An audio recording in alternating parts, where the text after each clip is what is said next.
of the United States, Donald J. Trump.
Ladies and gentlemen, please rise for the presentation of the colors by the Joint Armed Forces Color Guard from the Military District of Washington, D.C., and the singing of our national anthem by Master Gunnery Sergeant Kevin Banier.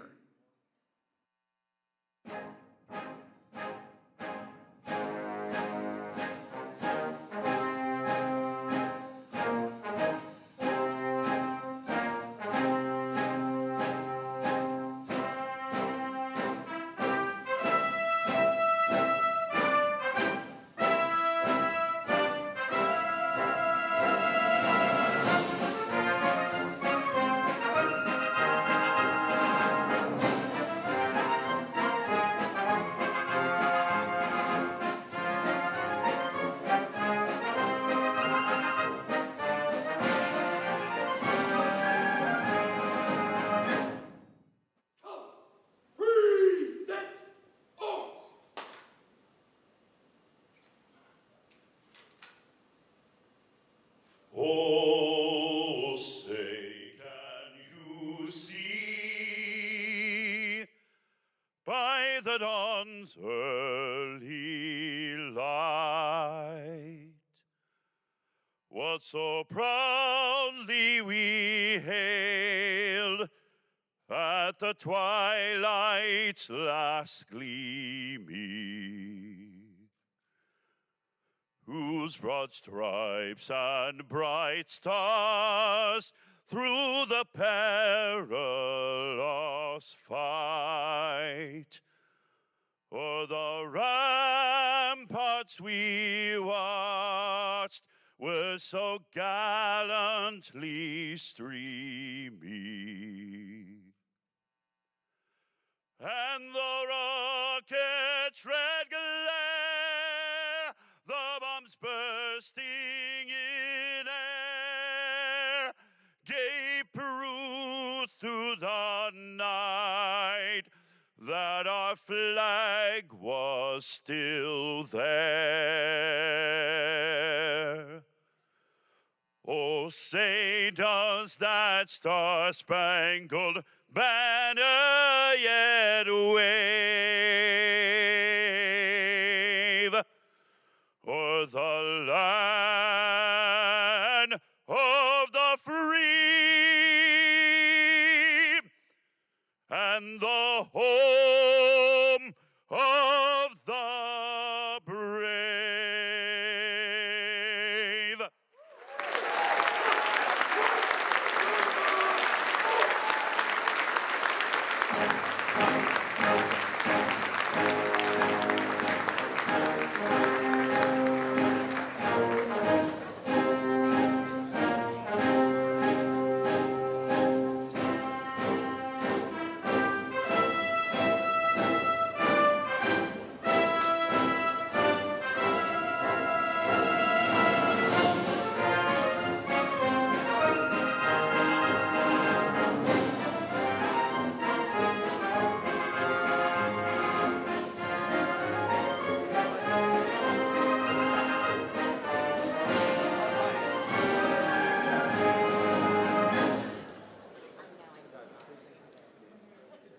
Please welcome CBS News White House Correspondent, President of the White House Correspondents Association, Weijia Jiang.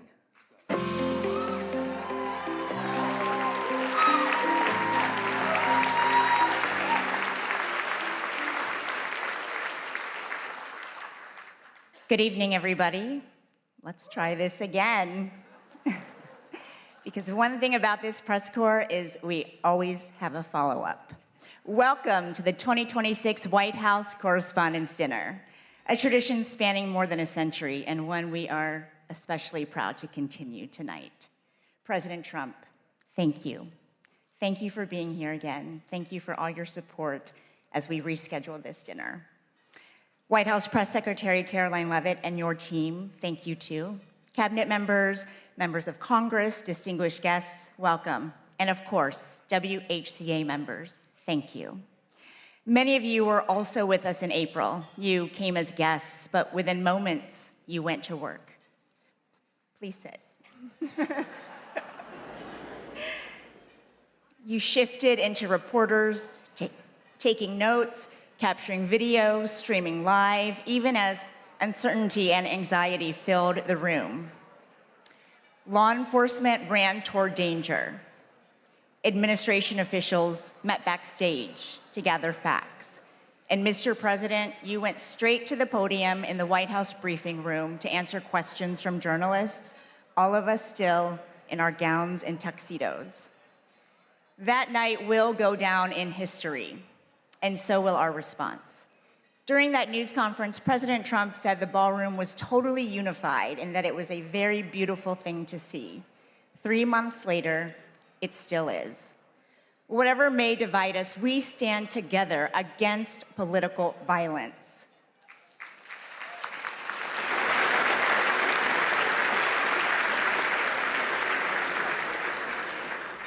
An assassination attempt on our president is an attack on democracy itself. Tonight,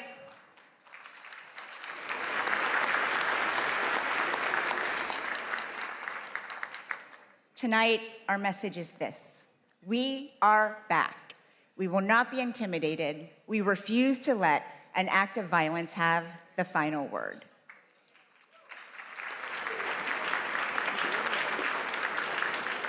Later, we will honor people whose courage and grace in April prevented the evening from becoming much worse. We'll also celebrate the exceptional work of our colleagues, the students who want to join our ranks, and the First Amendment that protects it all. But first, enjoy dinner and be good to your servers. We'll see you soon.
Ladies and gentlemen, please welcome back to the podium from CBS News, the president of the White House Correspondents Association, Weijia Jiang.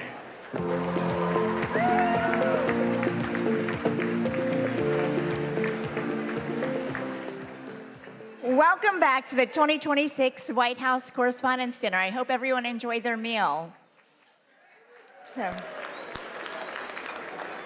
Since Calvin Coolidge became the first president to attend this event in 1924, nearly every sitting president has joined us at some point in their term. The tradition is rooted in a simple principle, that a president and the press corps that covers him can share a meal and even a joke. This dinner has never lacked for opinions. I know everyone has a lot of feelings about it, even under normal circumstances, and people ask, should it still exist? But every year, we pack the room. In fact, we just did it twice.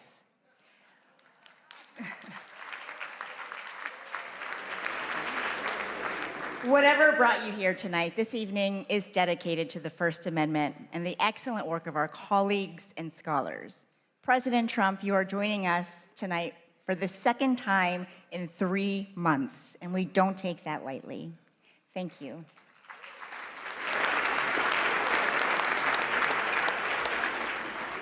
Thank you again to Press Secretary Caroline Leavitt and the White House press team. Thanks to the relentless WHCA board members, our executive director, Steve Thoma, and our general counsel, Simon Lakovich, for your hard work and friendship. I have to say thank you again to my CBS News family for enduring a second round of dinner planning. And of course, my family, I love you so much. Our entertainer, mentalist, Oz Perlman, is also back with us. Thank you, Oz. For the record, he did guess Caroline's baby's name right last time, and we can't wait to see what you reveal. But you can skip the part where you guess the president's phone number because half the reporters in this room already have it. Finally, on behalf of the White House Correspondents Association, I also want to thank supporters from around the world, across the political spectrum, who sent well wishes after a shooting interrupted our event in April. Many of you are joining us on live stream, and C-SPAN is the crew as it was that night. Photographers and technicians were under the stairs where the shooter was, but they never stopped rolling their cameras and transmitting live footage despite the circumstances. Thank you.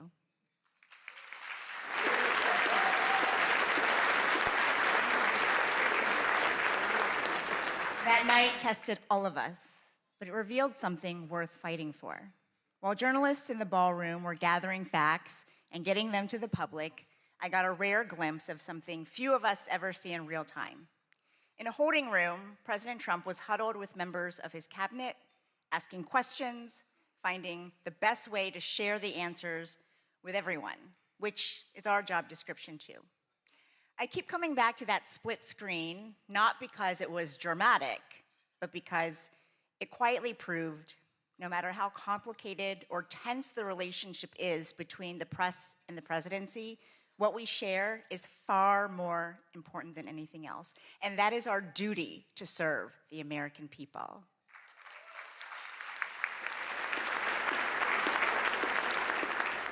As our country continues to celebrate 250 years of its extraordinary story, this gathering is further proof that the American press endures with it.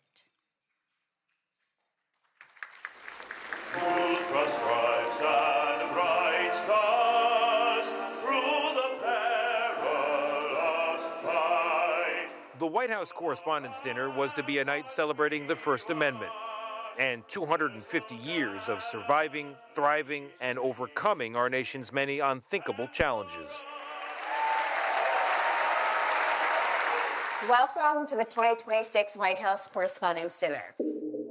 But that celebration was stopped by a single gunman in an apparent attempt to assassinate the president. I heard the loud bangs that were going off.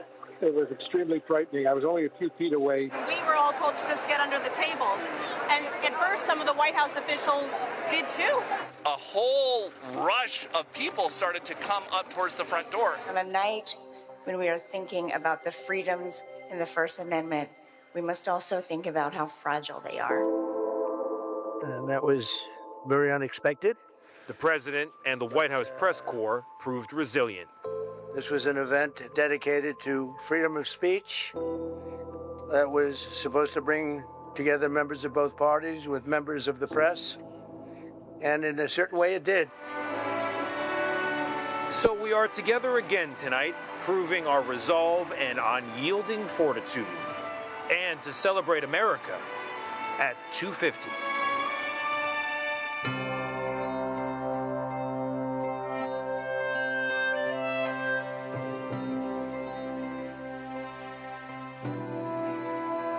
Hello from 1789. I'm James Madison. Yes, that James Madison. I wrote the First Amendment. At the time, we worried a king might control the press. Turns out you're now worried about tweets, algorithms, and people yelling on television. Let me clarify the rule. The government doesn't get to shut the press up, not when it's wrong, not when it's annoying, and not when it's asking uncomfortable questions. The First Amendment and the freedom of the press, it is the foundation of our democracy. The freedom that we have to speak our mind, to share our views, share what we know. It's just so remarkable that we're able to question our world leaders, question the most powerful man in the world because of the First Amendment. As we mark the 250th anniversary of our birth, I'm hopeful that people throughout the country will come together to discuss the importance of this history and to appreciate even more what our ancestors did to secure our liberty and freedoms, including freedom of the press. Good afternoon, everybody. Well, I see we're trying a new experiment this morning. I hope it doesn't prove to be a disturbing influence. Our goal is to try to rock the boat, and we're supported by the First Amendment. I hope Ike would be proud of us. Are you guys taking control of Iran's oil?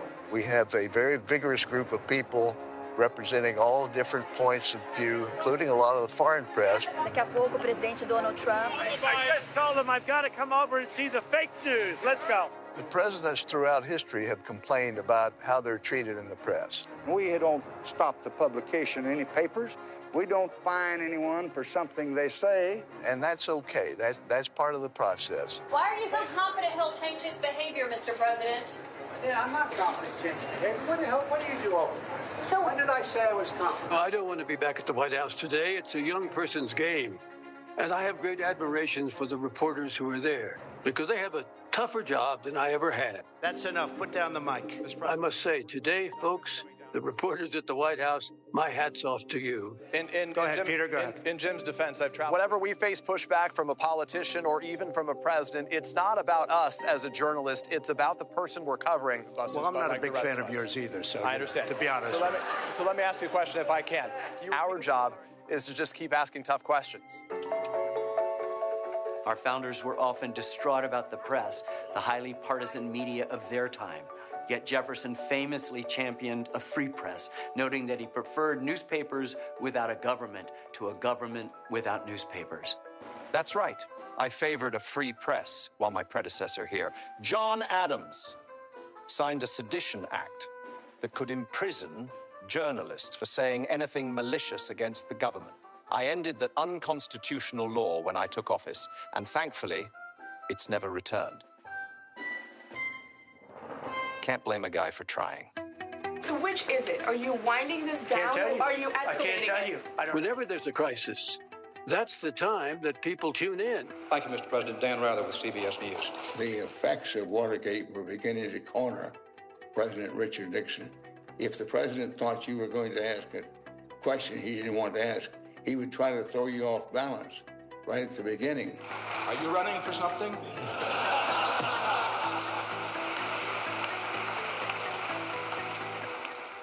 No, sir, Mr. President, are you? Mr. President, in talking about the continuing recession tonight, you have blamed mistakes of the past, and you blamed the Congress. Does any of the blame belong to you? Yes, because for many years I was a Democrat. Why did you really want to go to war?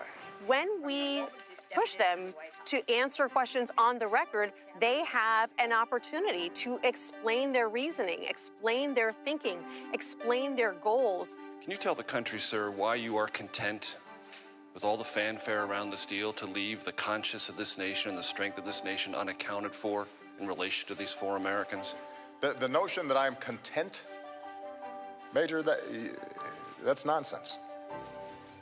And you should know better. Hello, everybody. Have a good trip. Well, you can't fall asleep on Air Force One because you never know when the president's going to come back and take questions. It's going to be a very long trip, right? Dan Compton, who's been with the president all day, is on the phone from Nebraska. On 9/11, I was part of that small travel pool that the White House agreed to take on what was a 10-hour odyssey. The president might be a target as well, and that is why he has come to as secure a place as he could. The White House made sure that we had phone connections and that we had access to the president. It worked exactly the way it should.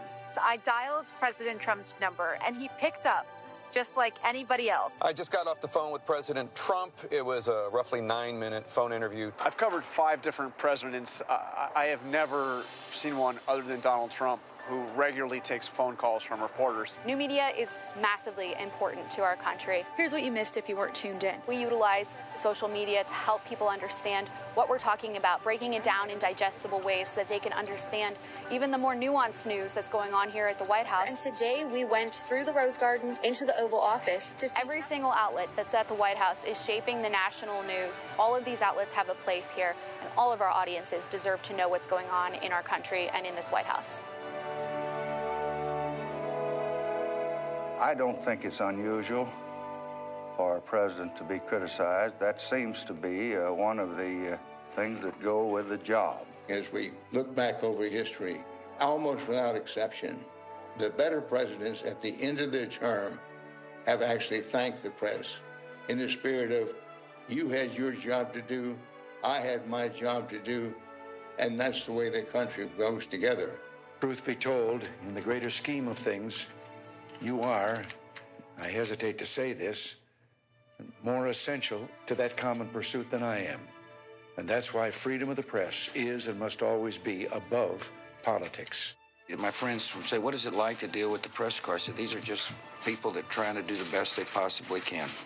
You're not supposed to be sycophants. You're supposed to be skeptics. You're supposed to ask me tough questions and make sure that we are accountable to the people who sent us here. And you have done that.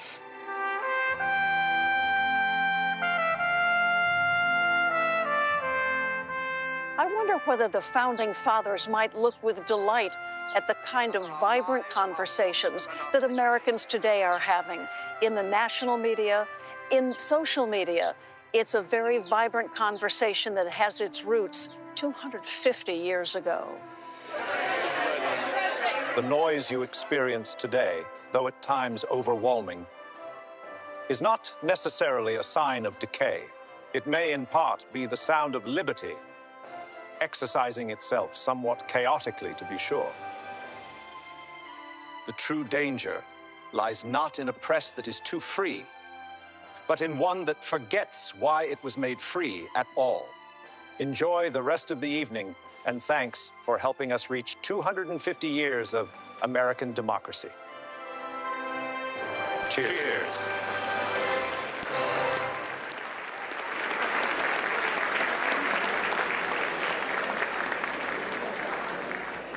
Thank you, founders. What a powerful reminder. By the way, that was AI, in case you missed it. What a powerful reminder that generation after generation, White House correspondents have the privilege of writing the first draft of history. Serving as president of our association has been one of the great honors of my life. And as my final act, I was determined to carry out one more event to highlight the strength of our press corps. I am honored to preside over this dinner, but I do have a fact check because technically my last day in office was last week.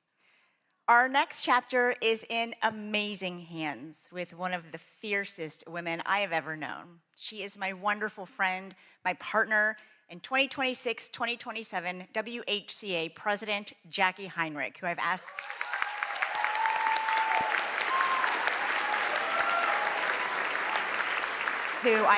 to help present two very special awards. Jackie.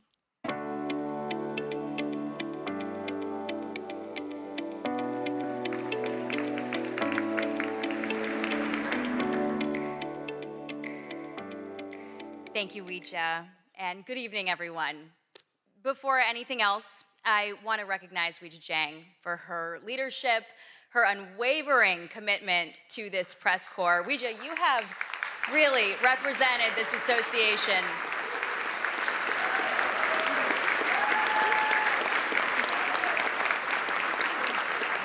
with such professionalism. There we go. There we go. Just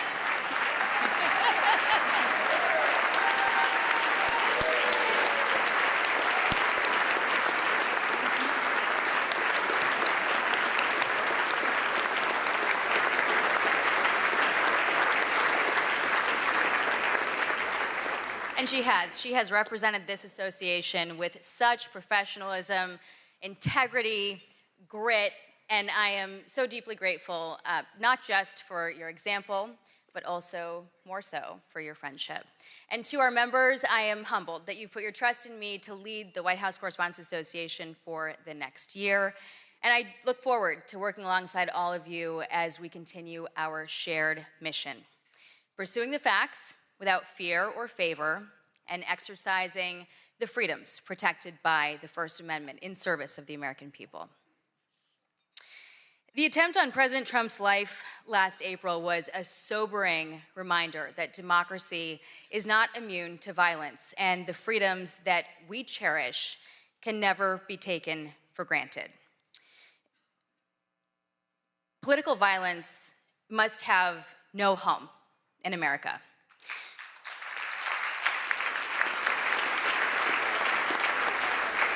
And journalism can serve us well to broaden understanding, to shed light, and to inform our decisions, especially in this age of fast-moving information that can reinforce our divisions. And we are grateful to have President Trump here tonight, taking part in this tradition that recognizes the essential role of a free press in our democracy. Thank you, President Trump. The events of that night also revealed the resilience of this press corps, the all-American sense of resolve that no act of intimidation will silence us, and the endurance of the First Amendment. And we're gathered here tonight because we believe that a free press always finds a way forward. And it is in that spirit that the WHCA Service Award was established to recognize exceptional service to this association, and it is fitting that one of the two awards that we are giving tonight goes to the staff of the Washington Hilton. They are hospitality professionals who always put service first.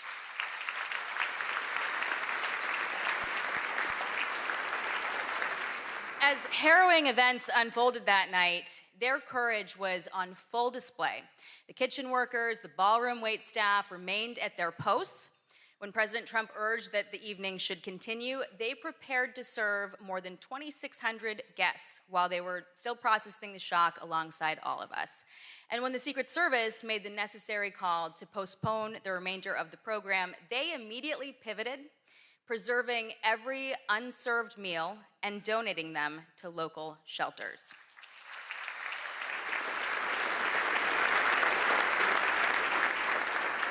And many of these dedicated professionals have worked dozens of White House Correspondents Dinners since this event first moved to the Washington Hilton in 1968. And 58 years later, we are deeply grateful for their partnership. We are proud of the history that we've built together, and we are excited to return to the Washington Hilton next year, stronger than ever. Please welcome the Washington Hilton's General Manager, Ken Jarka, and Catering Manager, Karen Fiketis, to accept the WHCA President's Award for Exceptional Service on behalf of the entire Washington Hilton team.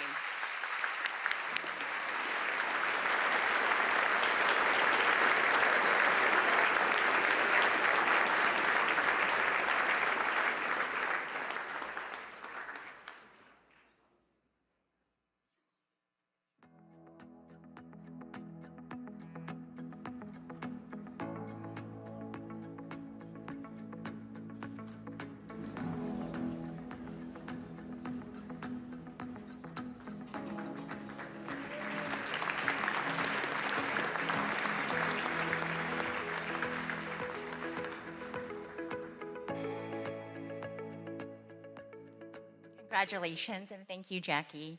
I also want to thank the staff and security team right here at the Waldorf Astoria for putting so much time and care into helping us plan this event in a very short notice. That evening in April did not unfold as planned, but it ended exactly like it was supposed to. 2,600 guests, plus hundreds of others who were working that night, got to go home unharmed. And that was made possible by the brave men and women of law enforcement and the United States Secret Service.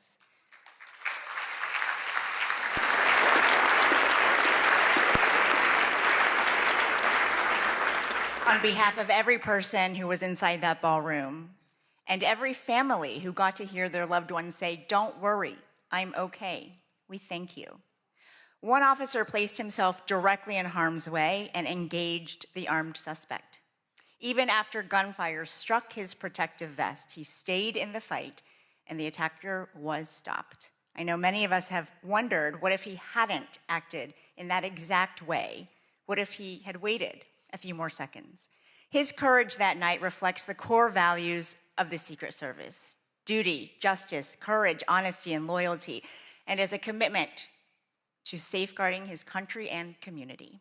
They also shaped his career first as an infantryman and section leader in the United States Marine Corps, and since 2022 as an officer of the Secret Service, protecting the White House complex and our nation's leaders. Ladies and gentlemen, it is my honor to present the WHCA President's Award for Exceptional Service to Officer Victor Gonzalez of the United States Secret Service.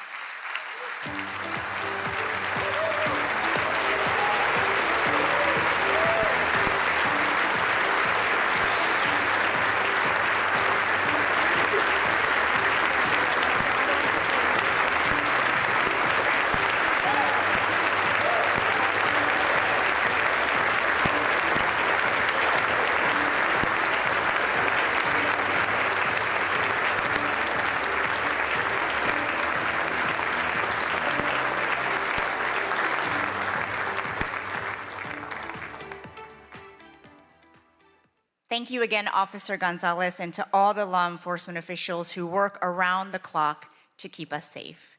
Democracy is defended in many ways, sometimes with a badge, sometimes with a notebook and a deadline. The White House Correspondents Association started as a group of 50 reporters, and I am proud that our membership hit a record number in 2025, more than 1,000 people, including many from new media outlets. Our press corps covers the presidency at all hours of the day in their personal lives. They miss out on a lot so that the world doesn't have to.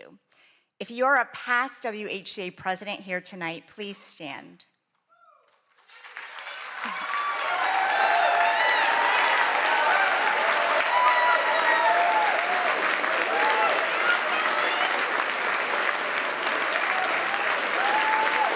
Former board members, please stand.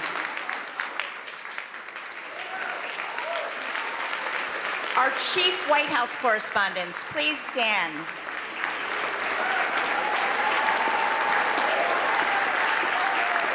All current White House correspondents, reporters, producers, photographers, visual and audio journalists, please stand.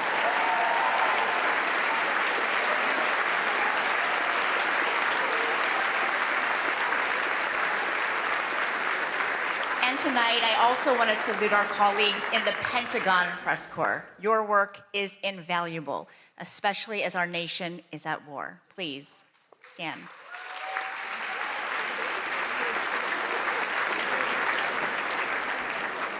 And now we turn our attention to future White House correspondents, our incredible scholarship award winners. Please welcome our Scholarship Committee Chair, who also serves as the WHCA Secretary, Brian Bennett of MS Now.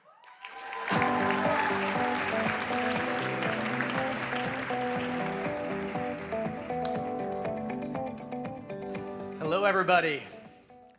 It means so much to be back together tonight. This is the part of the dinner each year that I look forward to the most.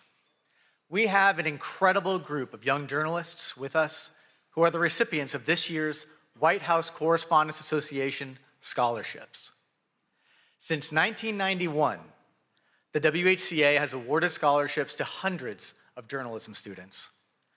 This year, we are helping fund the education of 30. Let me pull out my remarks here.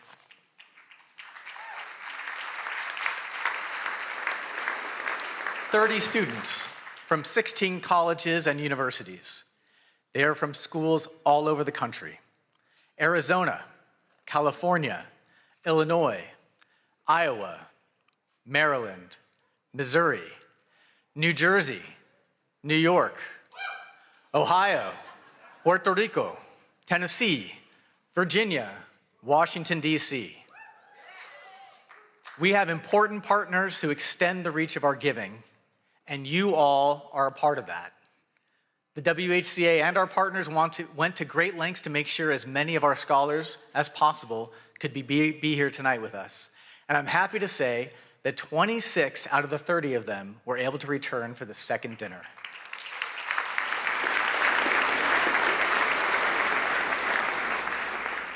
Some came back to DC from far away.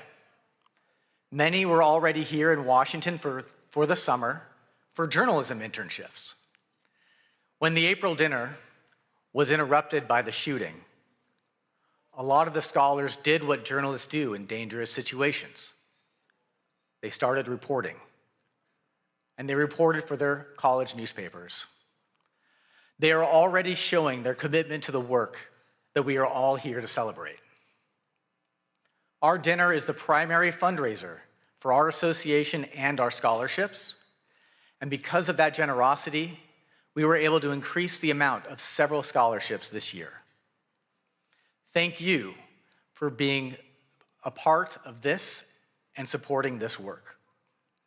And we also want to say thanks to the America 250 Commission for your generous donation to our scholarship fund. The scholars not only receive financial help to pay for school. Earlier this year, they had a tour of the White House, and they met with White House officials. They spent an afternoon with dozens of senior journalists who cover the White House, and they were paired with mentors, working journalists from the White House Correspondents Association, who make a year-long commitment to offer advice and encouragement. We all had people along the way who helped make us better. And the WHCA Scholarship Program is a way that our association gives back and helps strengthen a new generation of journalists. Because of the commitment and your support, past WHCA scholarship recipients are now doing amazing things in journalism. We tracked some of them down to tell us about their work today.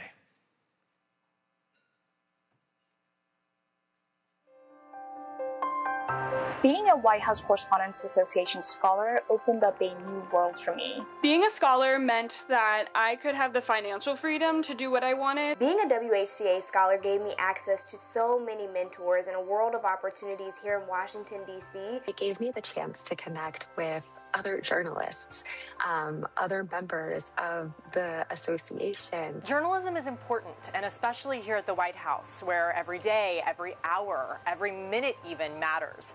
The decisions that are made here impact people across the country and around the world. The idea that you get to be a part of the first draft of history, it all is extremely inspiring and drives me as a journalist. There are so many pinch me moments covering the White House, watching world leaders arrive here, walking into the press briefing room, getting to see Marine One land on the South Lawn, and getting to ask the President of the United States a question directly. Being selected as a White House Correspondents Association scholar has played a huge role in my career. I was there as President Biden gave a toast to the freedom of the press, and also as Kim Kardashian strutted across the runway and posed for pictures among a room full of talented journalists. The stars, the outfits, the photographs. And I remember too, that was the year that Brittany Griner had just returned home, and so being able to see her was really emotional. I was also inspired looking around at all the different scholars and how excited they were, and I think their excitement influenced my excitement about it. And it really was an eye-opening experience about just how important this role is. This White House Press Corps is not a mythical world. It exists, and it is something that I can aspire to be a part of. And I owe a lot of credit to the WHCA for getting me here. So many journalists involved in this organization were willing to chat with me, to invest in me. And it's a cycle because of what they were able to pass on. I hope that I can play a role in doing that for the next generation as well.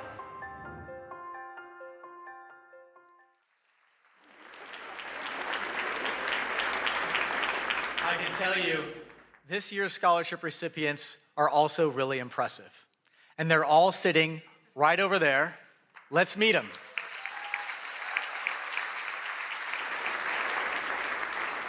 Please stand as I read your name. From American University, Louisa Clausen. From Arizona State University, George Headley, Elisa Horton, and Kyle Sikinski. From Hampton University, Kristen Fluellen and Jade Abubakar. From Howard University, Tatiana Allen and Madison Maynard and Sanyu Lokoma. From Iowa State University, Eric Anderson. From Northwestern University, Jacques Aburizik, Caitlin Bender-Thomas, Samantha Freeman. From Iowa University, Nyla Gilbert, Aidan Ryan, Emily Stokes. From Princeton University, Ina Marcia. From Sagrado Corazon University in Puerto Rico, Iana Sotovalle. From Syracuse University, Ben Bassick. From the University of California, Berkeley, Haeyun Cho. From the University of Kansas, Julia Hansen. From the University of Maryland, Laura Charleston, Lillian Gray, Dana Matthews, Ashley Nehra. From the University of Missouri, Callie Fowler, Tyler Kirwan, Fletcher Mantooth. And from the University of Tennessee, Abigail Fanning. Congratulations, scholars. Please be seated.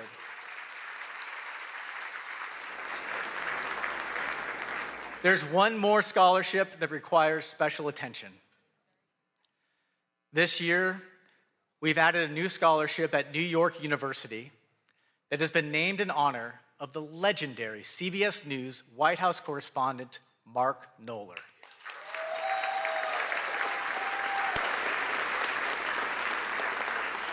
As you all know, Mark passed away in August.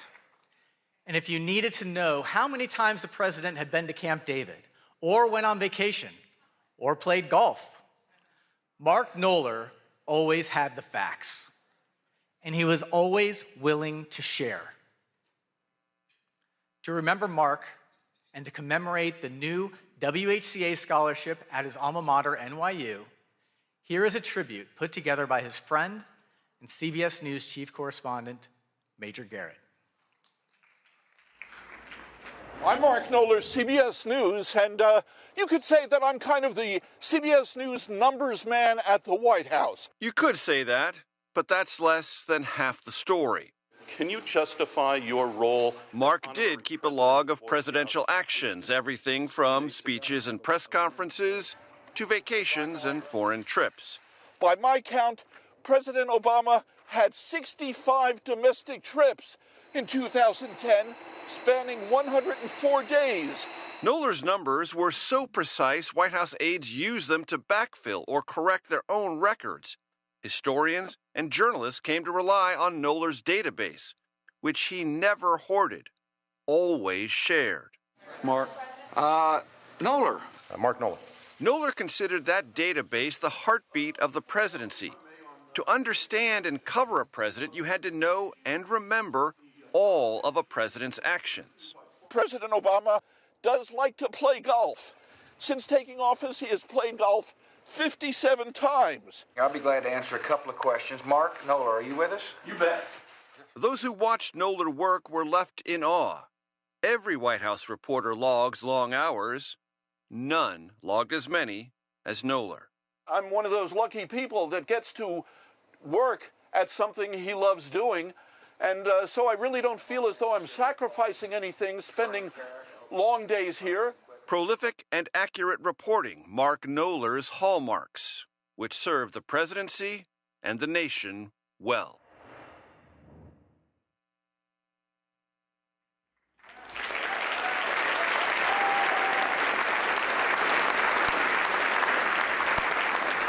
We are honored to be able to add a new scholarship in Mark's name in partnership with NYU's Arthur L. Clarke Journalism Institute. And even more happy to announce that the first recipient of the Mark Knoller Scholarship is Avril Silva. Please stand, Avril.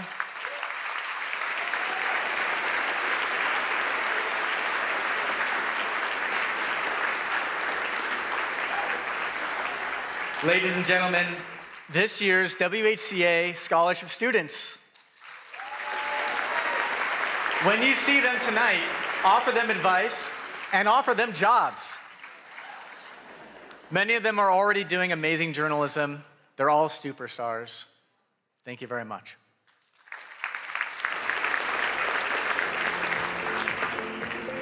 Please welcome the chief correspondent for ABC News, the co-anchor of ABC's This Week, and a former president of the White House Correspondents Association, Jonathan Karl. Not quite yet, actually. Sorry about that. John, you're gonna have to wait a second. We have a lot to celebrate this evening, everyone. We want to give a special thanks to those who value the work that we do, the freedoms that we stand for, including Paramount, the Emerson Collective, and the Knight Foundation. All of them made donations to the WHCA after our April dinner was interrupted. And it is, by the way, our one fundraiser of the year. Their support will help our scholarship programs and our general operations in the next year. Thank you all very much.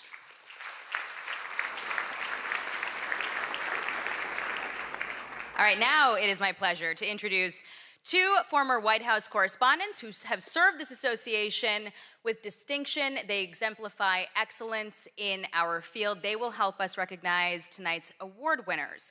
Jonathan Karl is the chief Washington correspondent for ABC News. He is the co-anchor of This Week, and he is a former president of the WHCA. He's got over 3 decades of experience in Washington. He's covered 4 presidents, 14 press secretaries, and just about every major beat in the city. And through it, he has earned many of journalism's highest honors, including some of the very awards that we are presenting tonight. But first, to recognize our journalism awards, we have one of the country's defining voices with us tonight, Wolf Blitzer.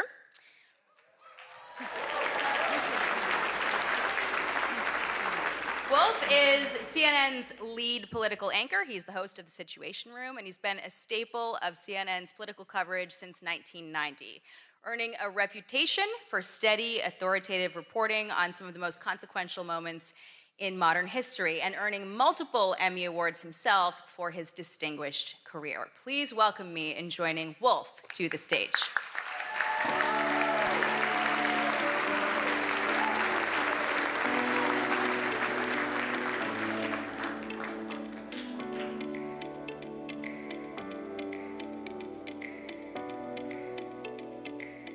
I'm standing up.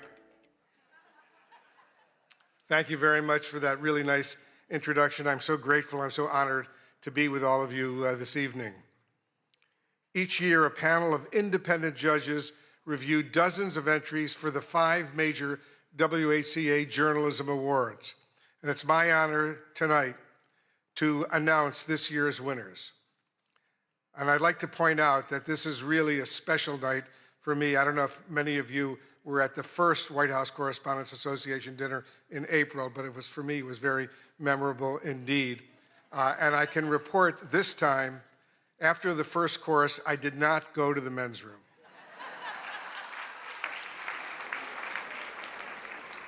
I've been to this dinner over these many, many years. I spent 7 years as a White House correspondent.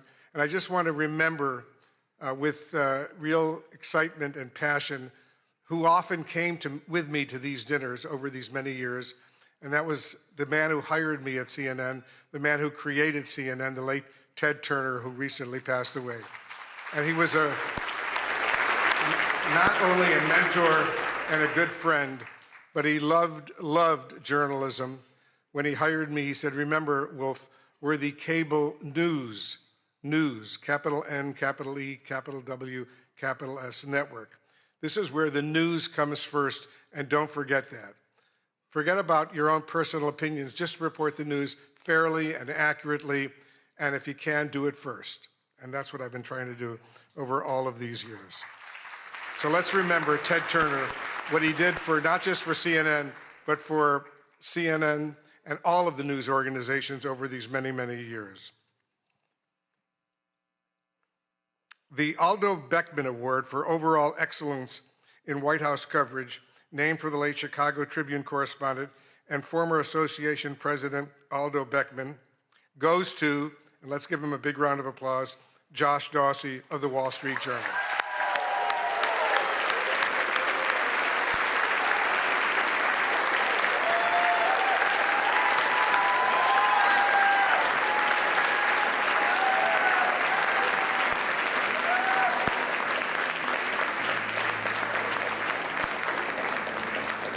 The judges said Josh Dawsey shows us how power works inside the presidency. And over the past year, his reporting has revealed how decisions are made, who influences them, and how power is exercised at the highest levels. Josh Dawsey went far beyond the deluge of breaking news to offer invaluable insights that can only result from deeply sourced enterprise reporting.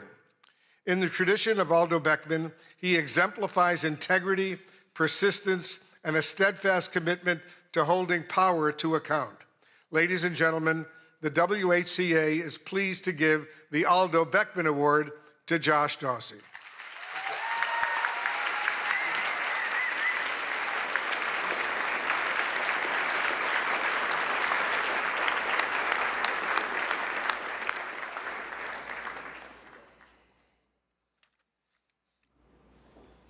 Let's continue with the awards. Thank you. The WHCA gives out 2 awards for reporting under deadline pressure, one for print and one for broadcast. This year's print winner is Amr Madhani and Zeke Miller of the Associated Press.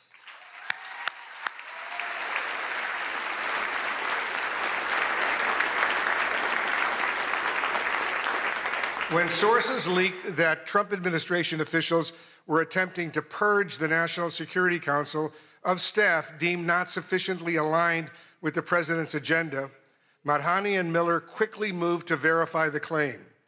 They uncovered an unprecedented vetting process. NSC staffers were asked about their past political contributions, voting records, and social media posts as a gauge of loyalty to the president. Ultimately, more than 150 NSC aides were removed, resulting in the loss of considerable foreign policy expertise. The story that Madhani and Miller produced is as consequential as it is revelatory. Please welcome Zeke Miller accepting the award on behalf of the team.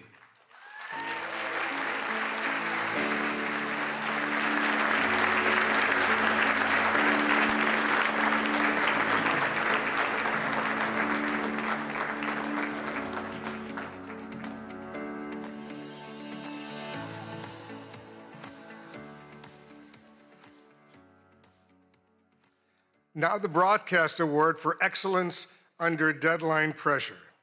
And this year's winner is my colleague and very good friend, Caitlin Collins of CNN.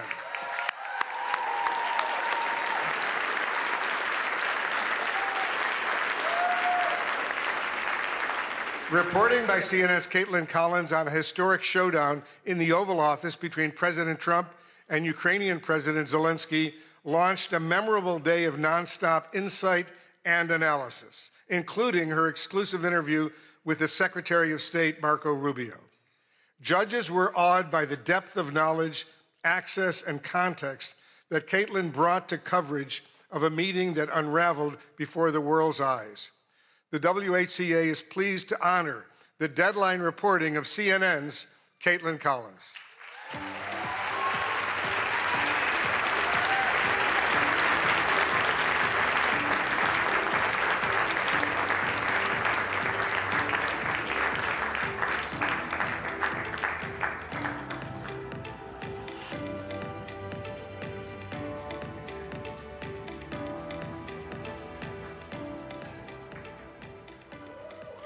Let's give Caitlin another big round of applause.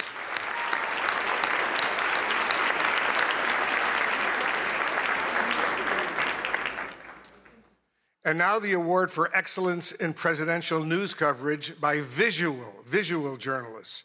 This award recognizes a video or photojournalist for covering the presidency at the White House or in the field. And this year's award goes to Andrew Harnick of Getty Images.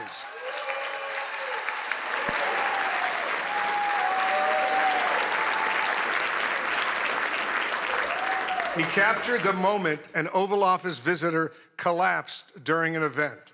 And from the judges, they say this: through sharp timing, layered composition, and visual irony, this photograph expertly documents a true split-screen moment in real time. The president's orientation and posture inadvertently echo the statue to his right, while the other half of the frame is defined by movement. A truly striking image of contrast, skillfully captured in a chaotic moment. Please join me in congratulating Getty Images photographer Andrew Harnick, who also represents still photographers on the WHCA board.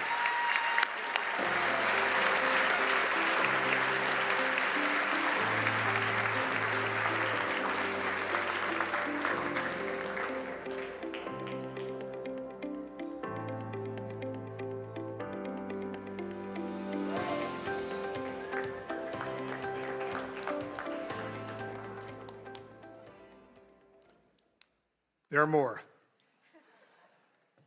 And now the Katharine Graham Award for Courage and Accountability, named for the legendary Washington Post publisher, and it comes with a prize of $10,000. This year's award goes to the Wall Street Journal.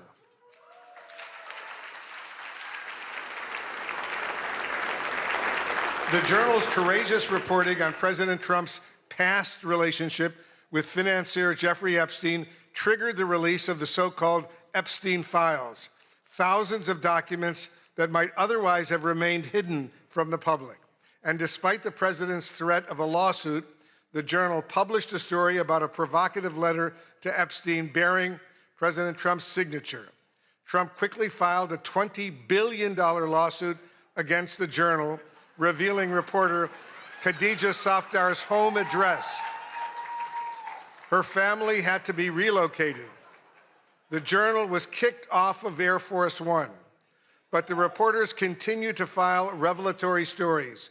Please welcome the winners of the Katharine Graham Award from the Wall Street Journal: Khadija Safdar, Sadie Gurman, Annie Linsky, Josh Dawsey again, Alex Leary, Rebecca Ballhaus, and Ryan Barber. Their colleague, Joe Palazzolo, could not attend tonight.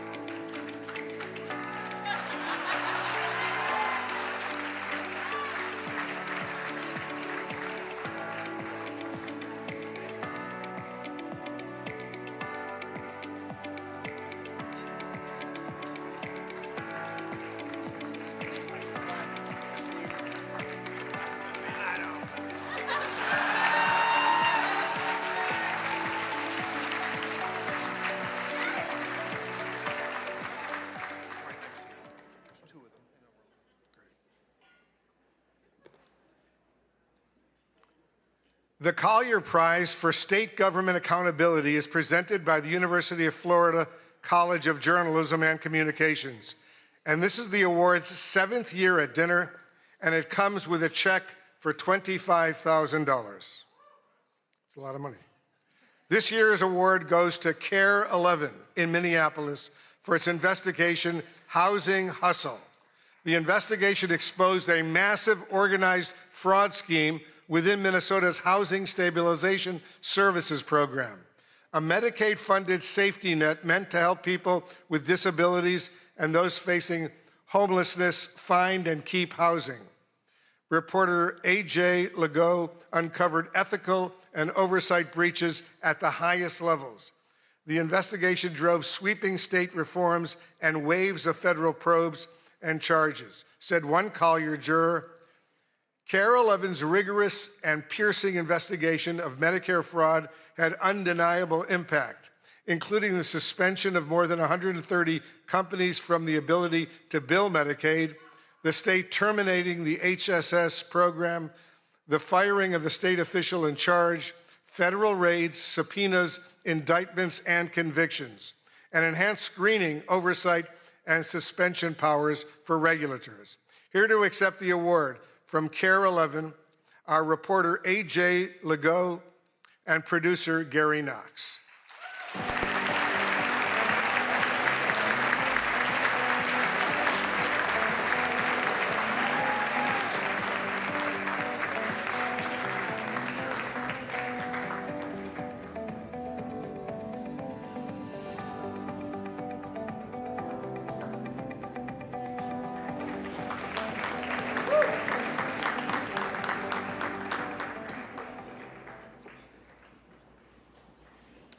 The Center for Integrity in News Reporting Award honors the most fair, impartial, objective news reporting by a member of the WHCA that has the courage to not fear and the discipline to not favor.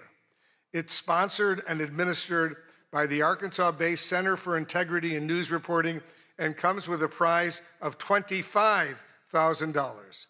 The award goes to Tyler Pager of the New York Times.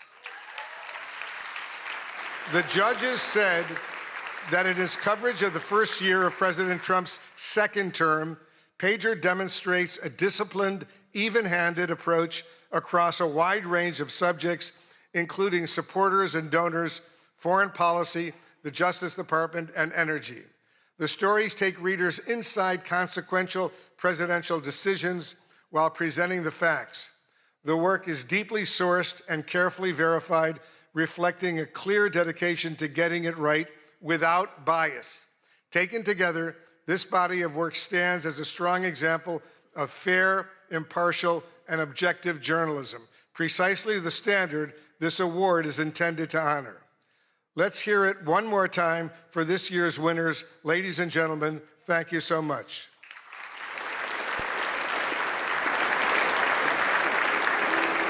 But before we do that, Tyler,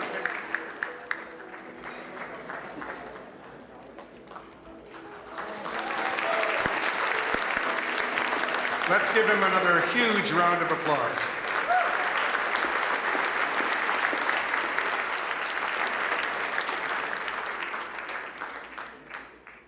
And it's now my pleasure to introduce my good friend, longtime colleague, Jonathan Karl.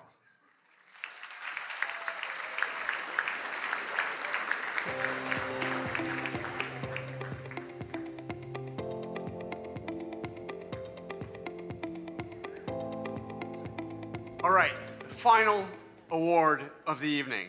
It is a high honor to present the award created to recognize the fierce and fair women who cover the White House every day.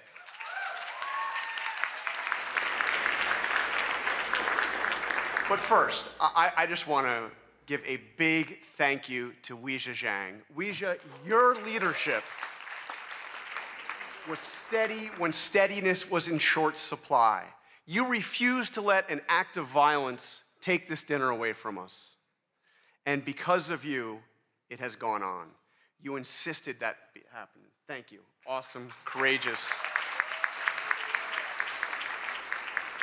And Mr. President, I want to say it matters that you came here tonight. Thank you. For more than 100 years, presidents have chosen to sit in a room of reporters who ask tough and often uncomfortable questions and who report without fear or favor. It's important. Thank you for being here. And in that spirit, I am thrilled to present an award named after two women who didn't just cover history, they helped make it. In 1947, a woman joined the White House press corps and changed it forever. Her name was Alice Dunnigan. She was the first African-American woman ever credentialed at the White House.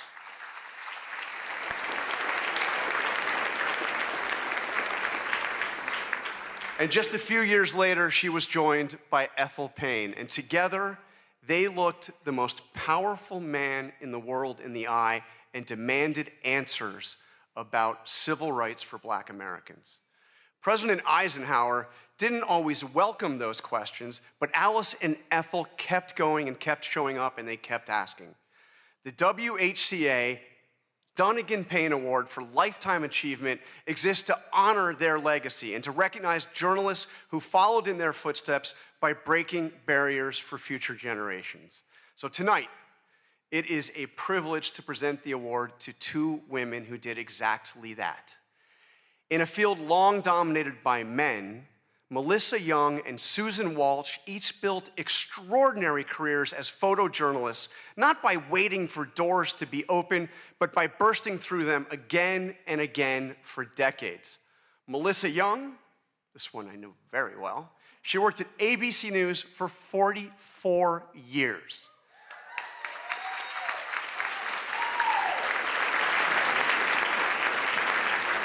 She began in local television in Miami and worked her way to Capitol Hill and the White House, where she was one of the first female photojournalists in the press corps. Melissa documented the presidencies from Ronald Reagan to Donald Trump. She covered campaigns, secretaries of state, and defense. She reported in disaster zones, war zones, all around the world.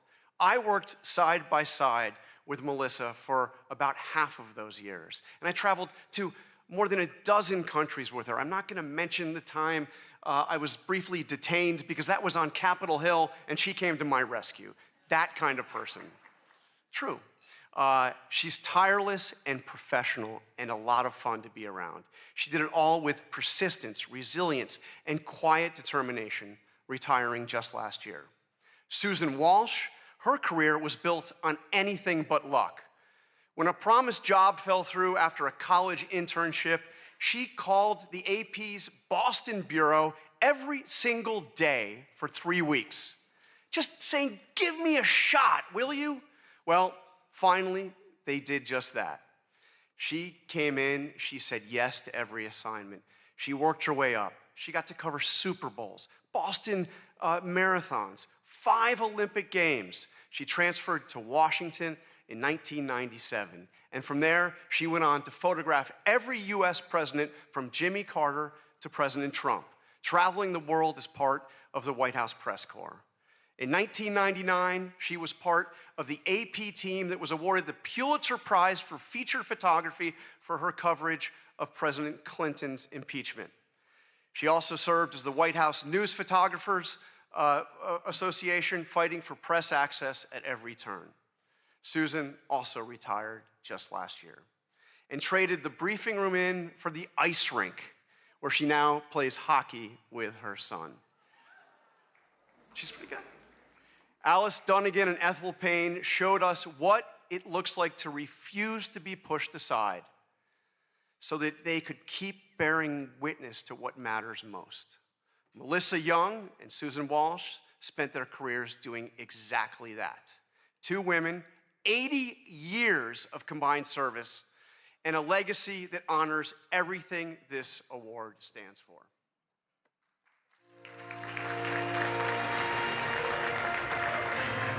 My job gave me purpose. I had a lot of fun. I saw myself as part of the world that I was doing something that the world needed. I was always really excited to be in the room, see it, be a part of it. It kind of gave me the access and the confidence to go up to people and look into other people's worlds. The camera definitely made me fearless, especially when I was doing news and traveling internationally. You had to be aggressive, and that's when I had to be someone who I wasn't really sure I recognized all the time. 8 inaugurations, 5 Olympics, 6 Super Bowls, World Series, lots of sporting events, APEC summits, NATO summits. You traveled in a way you would never do as a regular person. I remember being in the palace with Fidel Castro and Jesse Jackson, And I was just walking around and, just like sort of going, well, here I am. One of the craziest, wildest ones that I'll always remember is when I was with President Trump at the DMZ. I swear there were times that I don't think my feet hit the ground as we were being moved, and it was such a chaotic, crazy thing. 9/11 happened, and that just completely changed my life. That's when different kind of travel started for me. When they asked me to go with President Bush to Iraq, there I was, and an Iraqi journalist stood up in front of me, literally in front of me, and threw a shoe.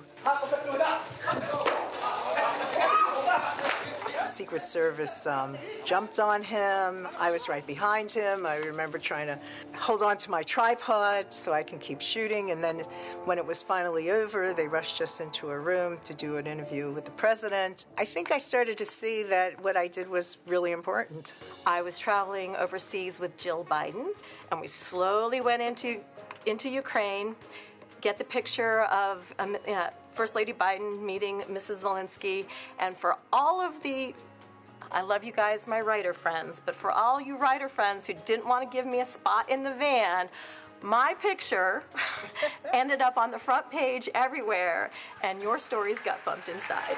Sorry. And I hope there are more women that will follow through on this, especially in television, because it really is a great job. It was always such a compliment to be considered one of the boys, one of the guys. And now that I'm older and there's many more women doing this job, I'm like, you know what? We're going to claim our space. You guys can be one of the girls, because we got this. Yeah. We got this.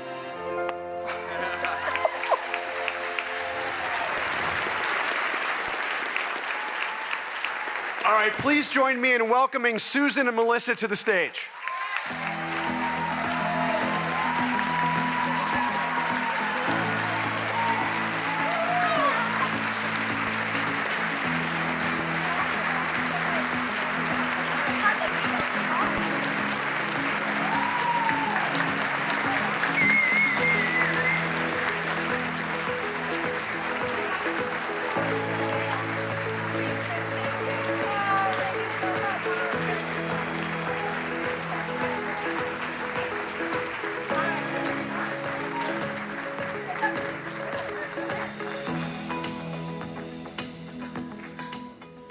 Can I say this is pretty awesome? I spent most of my career down in there, so I thank all the photographers and the photojournalists who had to cover this event.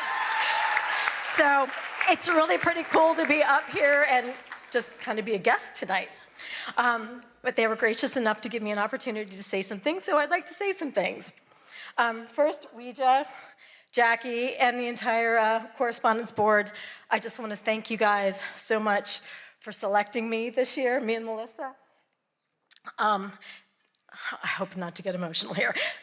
This award means like the world to me. I'm such a sucker. Sorry. I got this. This award means so much, not because it's named for two incredible trailblazing women, but because honestly, I felt that this association didn't always value what we did as photographers. And, there were many times that Melissa and I were the only two women in the White House travel pool, and I just have to say, things have changed, and I love it. So there's a whole lot more women out there, so yeah.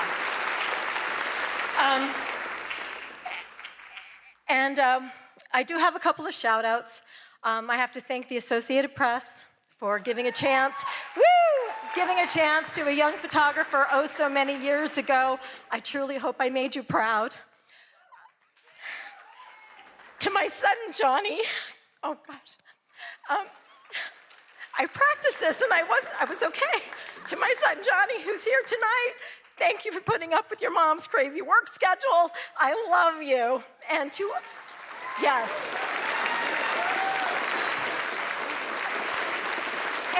And to all my friends and colleagues that I've traveled the world with, your camaraderie, your support, and most importantly, your laughs have been absolutely the best. And in my retirement, I absolutely miss that the most.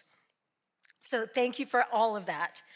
And then finally, To all the journalists out there who are working incredibly hard to report the truth, despite access issues, insults, and subpoenas, keep it up. Your work matters, and we need you now more than ever. Thank you so much for all you do.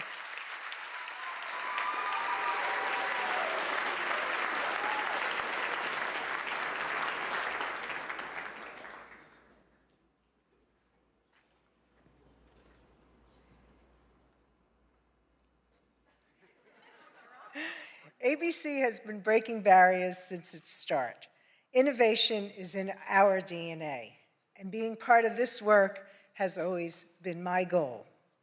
Although this sounds simple, to achieve this, I've always had to fight. I'd fight to go places where they didn't send women. I'd fight to disasters in war zones. I'd fight to be part of the White House travel pool, covering 7 presidents. I'd fight to do an Oval Office address.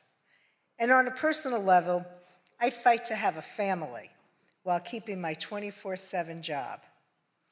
Thank you to the White House Correspondents Association for recognizing me, the first female broadcast camera person for this honor.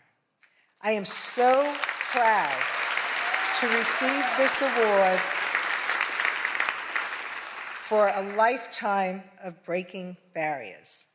I've been fighting for 44 years to be the best at capturing all the action at the White House since Ronald Reagan. My advice, keep up the good fight and tear down those walls. Thank you.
Congratulations again to all of our honorees tonight. I am confident that one day our scholarship winners could be the ones taking home awards.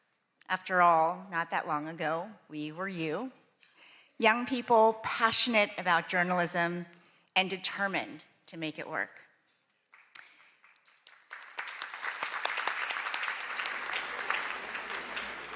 I've been thinking a lot about my own journey to this podium tonight. I grew up in rural West Virginia, in a town at the foothills of the Allegheny Mountains, a town called Buchanan, population 5,500. Those images of the devastating floods that you've been seeing are from my hometown. My heart, thoughts, and prayers are with everybody there. After my dad finished grad school at WVU, where he properly learned how to say, "Let's go Mountaineers," my parents decided to stay in the state to open a restaurant. It was such a treat when hunters came in and left deer meat as a tip.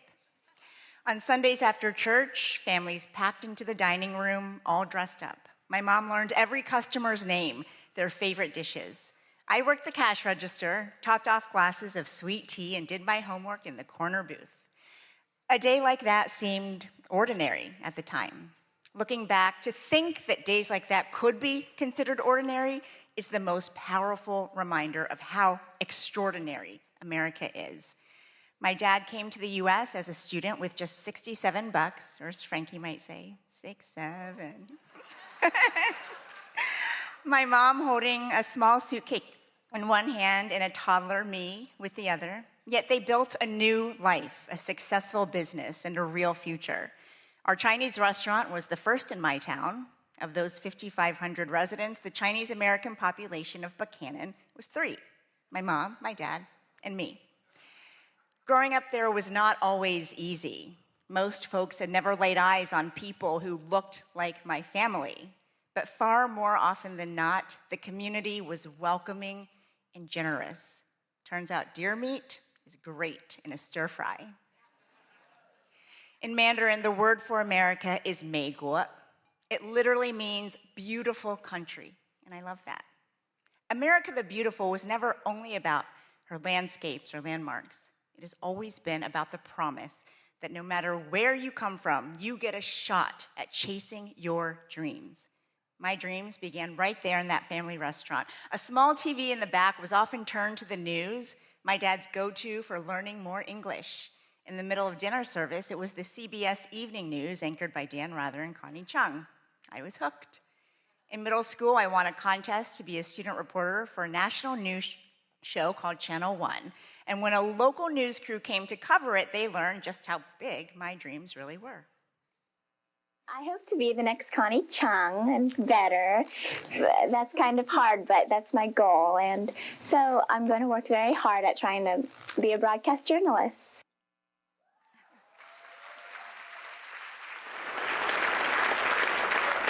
30 years later, it's surreal to say that I've sat in Connie Chung's old chair to fill in on the evening news. And Connie and I have talked about how the White House beat and the White House Correspondents Association used to be a little bit of a boys' club. For decades, women could be members, but they were not invited to sit at this dinner until 1962, when a woman who would become Dean of the Press Corps insisted. Thank you, Mrs. Helen Thomas. So tonight, it means everything to stand here as the first woman of color ever elected president of this association in its 112-year history. I'm here because of the tenacious women who came before me, Melissa, Susan, and support from my family who are with us tonight. My husband, Luther, not from West Virginia, but Arkansas, similar enough. My amazing daughter, Frankie. Little brother Jack, who should be sleeping by now. I love you more than anything in the world. I love you the most. My parents came to a country with almost nothing to give their daughter everything. And now I have that because they could be with me in this moment. Mama, Baba, 谢谢.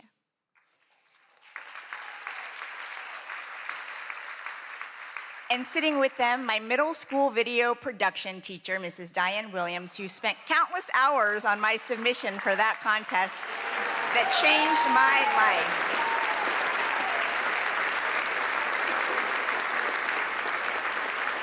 Like public school teachers across the United States, Mrs. Williams looked at a 13-year-old kid and said, "You can be whatever you want when you grow up," and she meant it. My story is like that of so many in this room and in this country, only in America.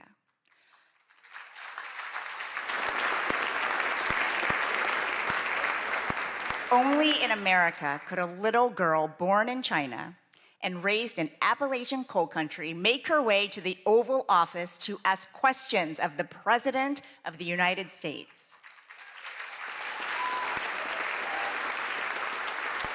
Because when this is your home, you inherit something remarkable: the protections in the First Amendment, free religion, free speech, free press, free assembly, free petition.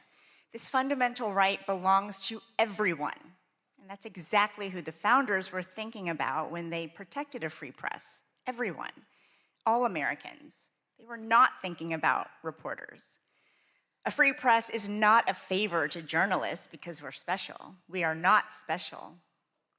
But America is. No matter who you are, the freedom to criticize without fear of being destroyed, that's not a bug in our democracy. It's supposed to be the feature. In 1786, writing from Paris, Thomas Jefferson told his friend back in Virginia, "Our liberty depends on the freedom of the press, and that cannot be limited without being lost." 5 years later, that thought was enshrined in the Constitution, after Jefferson urged James Madison to include a Bill of Rights. Many founders couldn't stand the press. Some things never change. But they understood if our access is restricted, it's really the people's access to information that is limited.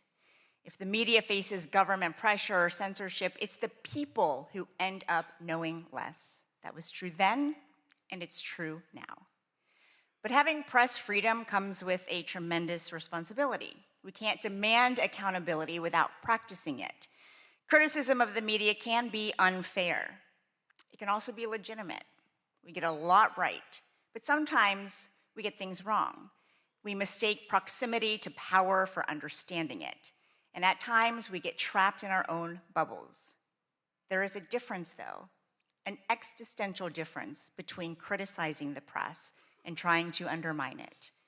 One is healthy, and it makes all of us better.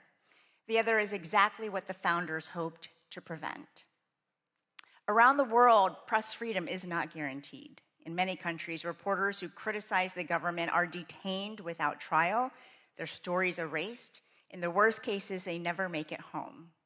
Tonight, we think about all of them, and we think about the protections that set us apart as a nation. Just 20 days ago, America turned 250 years old. The First Amendment is a big part of how she made it this far, and it falls on all of us to make sure it carries her through to the next 250 and beyond. President Trump, I've covered you for a long time, and so have many reporters in this room.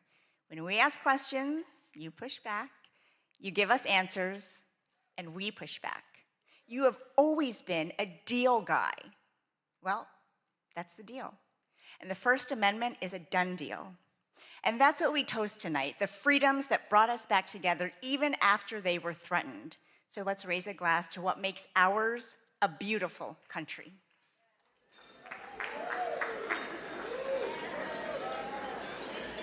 And now, ladies and gentlemen, please join me in welcoming the 45th and 47th President of the United States, President Donald J. Trump.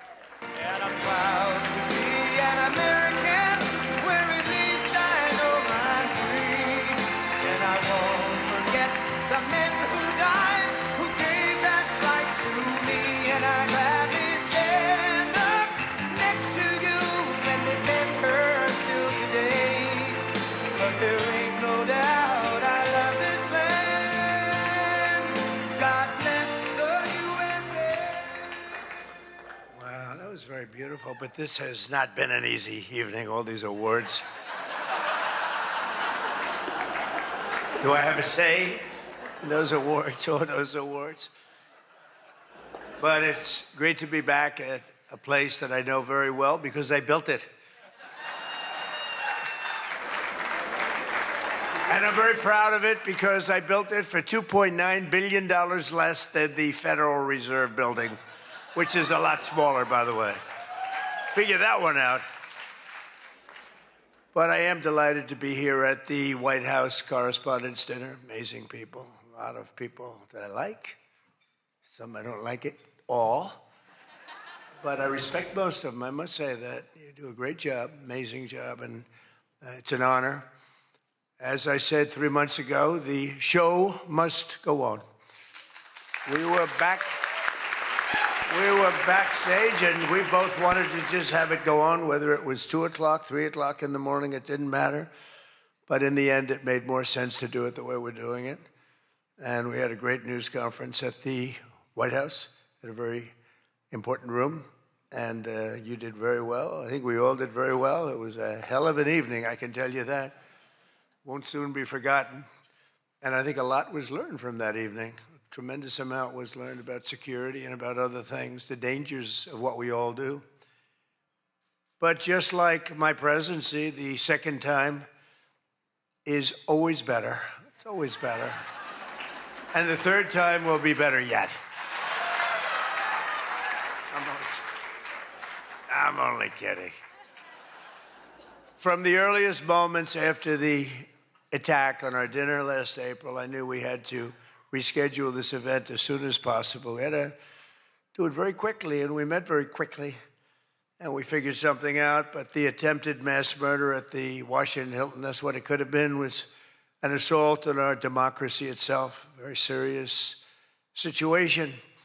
Many of you were there with me, and some showed extreme bravery, like Pete Hegseth, Steve Miller, Tom Homan, Really? They were standing on tables, and most of you were under the tables, okay? But they did. They showed. I saw every one of them that was standing up in those tables. I didn't know if they were brave, if they were smart, if they were stupid as hell. But they were on those tables in some cases, and there were a lot of different feelings going on in the room at that moment. But after hearing the gunshots, many people yelled, "Get down, get down," which caused Nicki Minaj to start twerking. Do you believe it? Get down.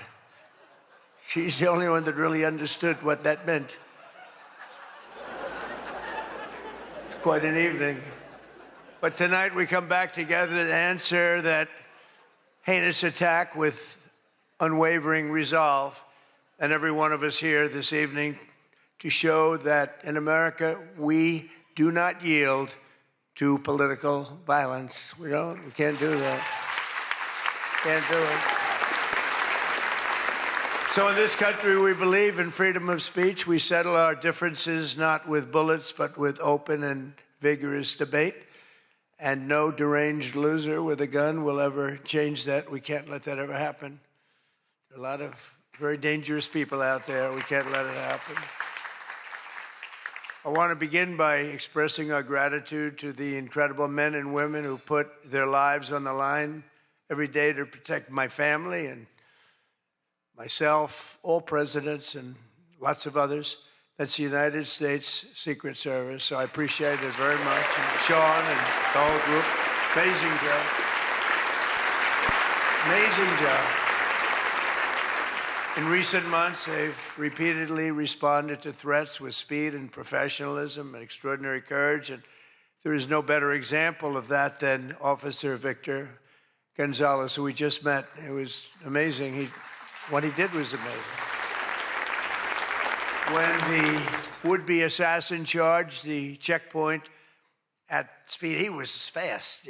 When you looked at that, you had to look at it about 10 times before you really saw what was going on. He was quick. Nasty. The gun made him nasty, actually.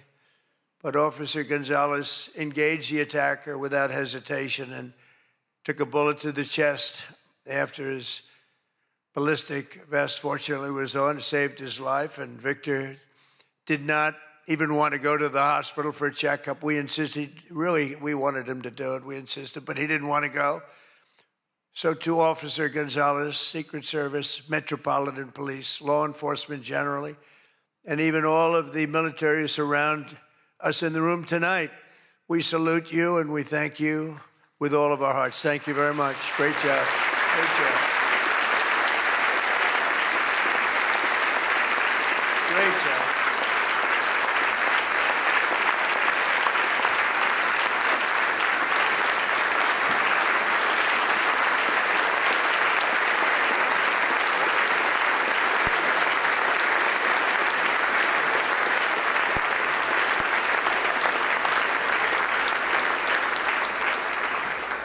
These are great people. So this evening we're picking up right where we left off, so let's have a little bit of fun. I said, what do we do here? Is this supposed to be fun? Am I supposed to be serious? Am I supposed to be a comedian? So I guess you said maybe a little bit of everything. I know one thing, I could never have done the speech that I had ready just a short while. Oh, that was going to be a doozy. I was so psyched. I was going to rip people. And I don't know, just something changed. It's really for the better, but I just wouldn't want to do that. But we'll do a little ripping if you don't mind. But it is true. I said, how do we handle this? It's going to be a different kind of an evening, and it is. And in many ways, it's a more beautiful evening, actually. Everyone's looking really good tonight, and I know it was not easy finding shoes to go along with your bulletproof vests, which many people didn't want to wear because they'd rather die than look 20 pounds heavier. You know that, right? We have that a lot. They put one on me. I said, are you sure I'm not wearing this? No, you look exactly 20. They say, sir, it's about 21 pounds. They said, not good. But I want to thank the outgoing president of the White House Correspondents Dinner, Association. Now, she won't admit it, and she should not admit it, but we sort of became friendly. You know, in times of stress, on occasion, you become friendly. I have a lot of respect for Weijia, and I tell you, we went through a little bit of a war together. It turned out pretty good. It turned out pretty good because of a lot of good people. They stopped the tragedy, so I want to thank you very much. Fantastic job.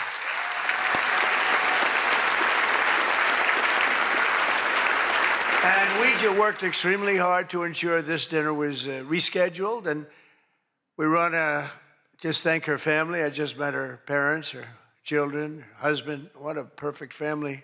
So it's really great. Thank you very much, all, for putting up with this, right? But let me also thank the incoming president of the Correspondents Association, Jackie Heinrich. She can be very tough as a reporter, I will tell you. She can be nasty. She looks so beautiful, but she can be so nasty. How could that happen? But she just got married to a very successful congressman, a very good congressman. I'd like to have a couple of more votes from it. That's okay. On occasion, he shows a little independence. We don't like that. But now he's a very professional guy, and he loves our country.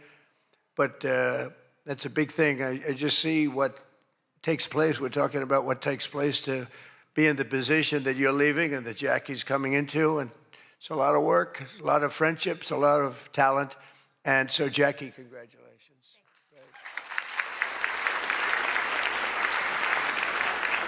And congratulations are also in order for our favorite White House press secretary, Caroline Levitt, who just had her second child. You and your husband. She's great. She's done a fantastic job. We all love her. She's done a fantastic job. She's another one. She can be nasty. But sometimes she has no choice, right? But Caroline may have one of the hardest jobs in the White House. She has to deal with all of you all of the time.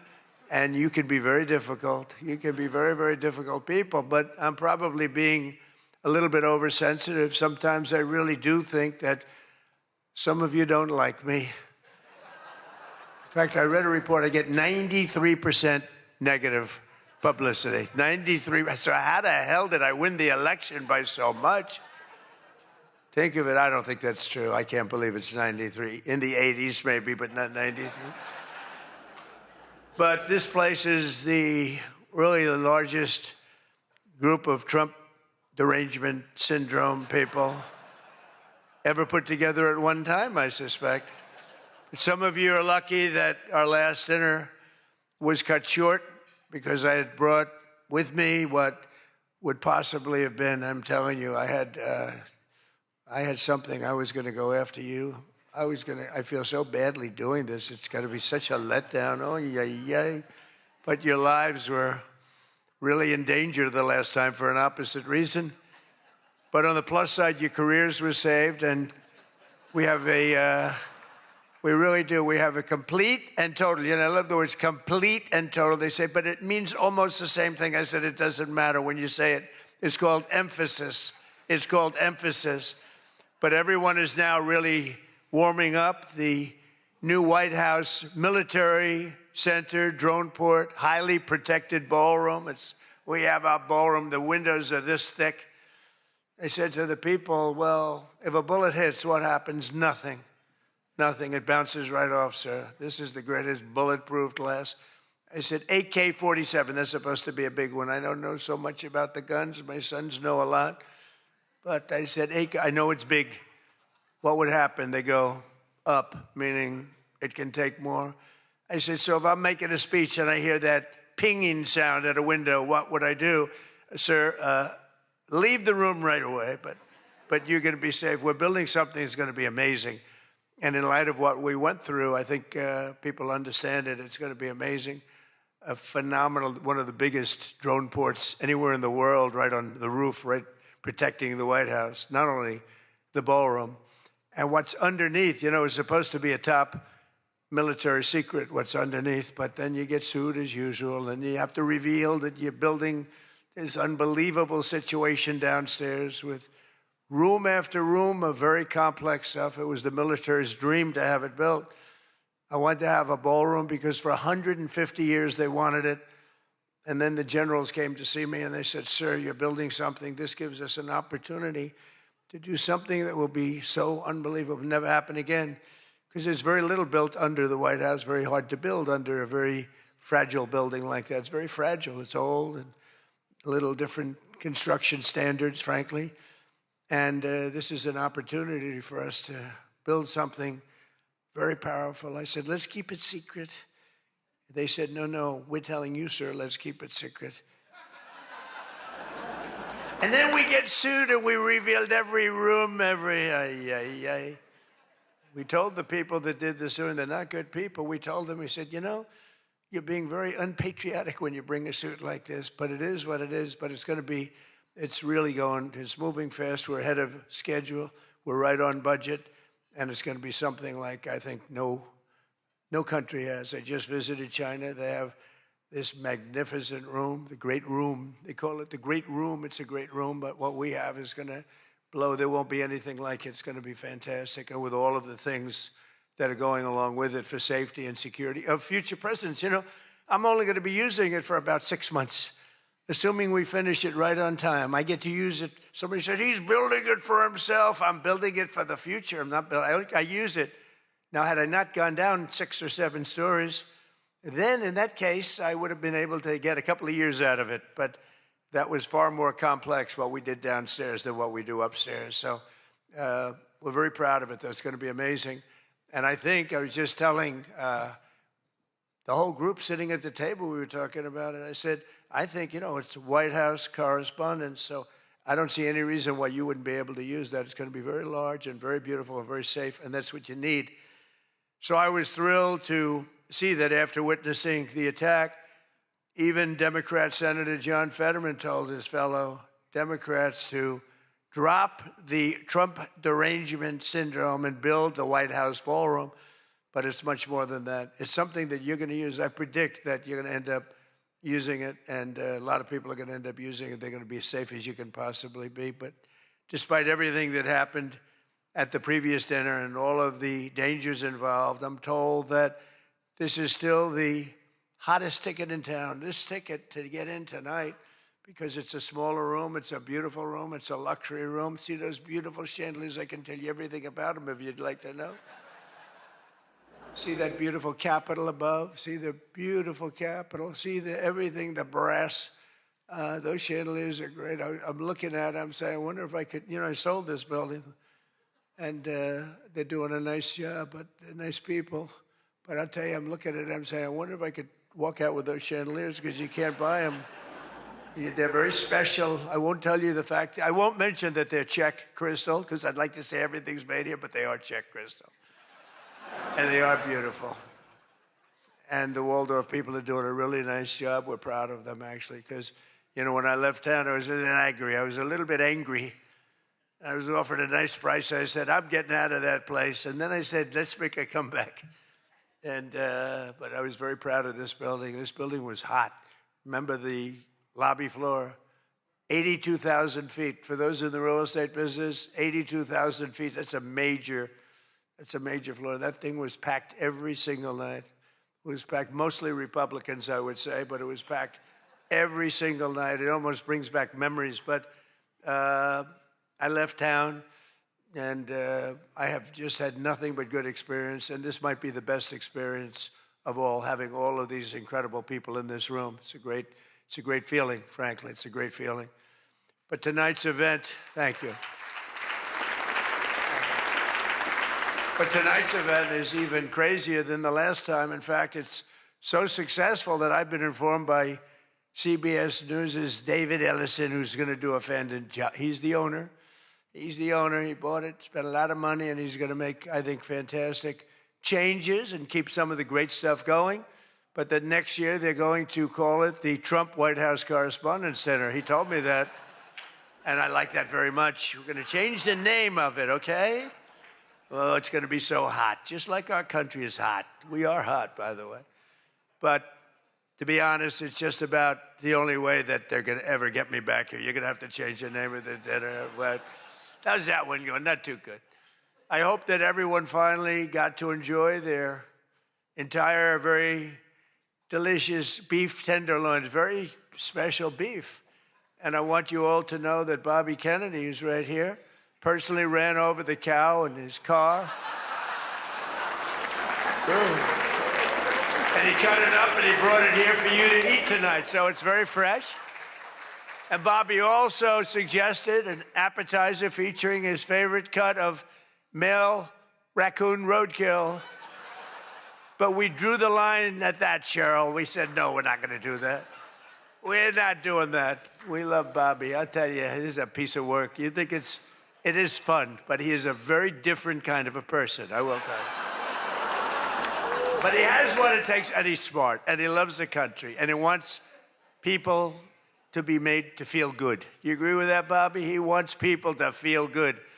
And he's doing a fantastic job. Thank you, Bobby. Thank you. We can joke all we want, but thank you. A lot's happened since the last time we were all together. Last month, we hosted one of the most incredible sporting events in world history at the White House, the UFC Freedom 250 fight. The UFC fight. When I announced that we're going to build a boxing ring right outside of the front door of the White House, that took a lot of heat.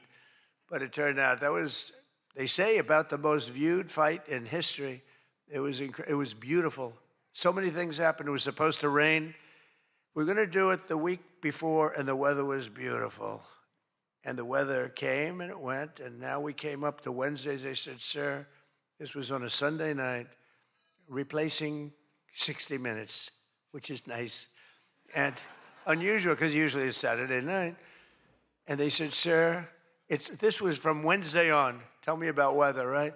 Sure, it's going to rain. I think you're going to have to. It's going to be one of the worst storms that we've seen in a long time. It's coming up the coast. It's going to hit you on Sunday night. It's going to be a disaster. I'm saying, can you believe? And you saw the ring we built, Dana White, the great Dana White, and everything. We had the best fighters in the world. Turned out we had the best fights that most people have ever seen, including me. It was just a miracle. But what happened is we're waiting for this rain to come all day long, and it's coming, and it's horrible. And it's 8 o'clock, and we say, I think it hasn't rained yet. I said, maybe we should postpone it an hour. Maybe we should make it the next day. We didn't know what to do. And finally, we just said, let's just have it. And it never rained. It was perfect. In fact, the week before, it was 92 degrees. It was nice, but this was like 72 degrees. And the rain was coming, and it came right over the White House. And it was like, thank you very much. It went like this. And other areas were drenched a few miles away. We didn't have a drop of rain. And it was absolutely one of the most incredible things anybody's ever seen. People said it's one of the most incredible nights of their lives. So just remember, before I came along, if you wanted to see someone lose consciousness on the south lawn of the White House, all you had to do is ask Joe Biden a question. Remember that. Oh, you think I'm kidding.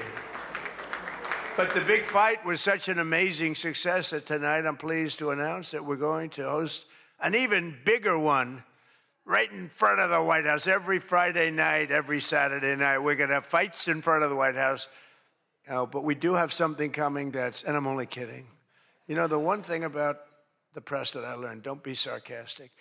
Because I'm a very sarcastic person, and I get sarcastic, and most people know that, but you have some bad people that will write it exactly like I say it. And I said I was only kidding. But we are going to have Indy 500. Roger Penske's coming in mid-August, and they're going to have it all throughout Washington, the greatest cars, the greatest drivers in the world. And that's going to be something. Already they have over 350,000 people signed up, going down Pennsylvania Avenue, around the Capitol. And Roger, who's incredible, he won the Indianapolis 500 20 times. Think of it. Germany, Japan, all these countries, they spend billions and billions of dollars trying to win the Indy 500. And Roger wins it. He literally won it 20 times. On the 18th time, I said, you know, that's amazing. I'm going to give him the Presidential Medal of Freedom. And I had him up. And then he won it 2 times after that. The guy's amazing. And he lost the last one by about 6 inches, if anybody watched it.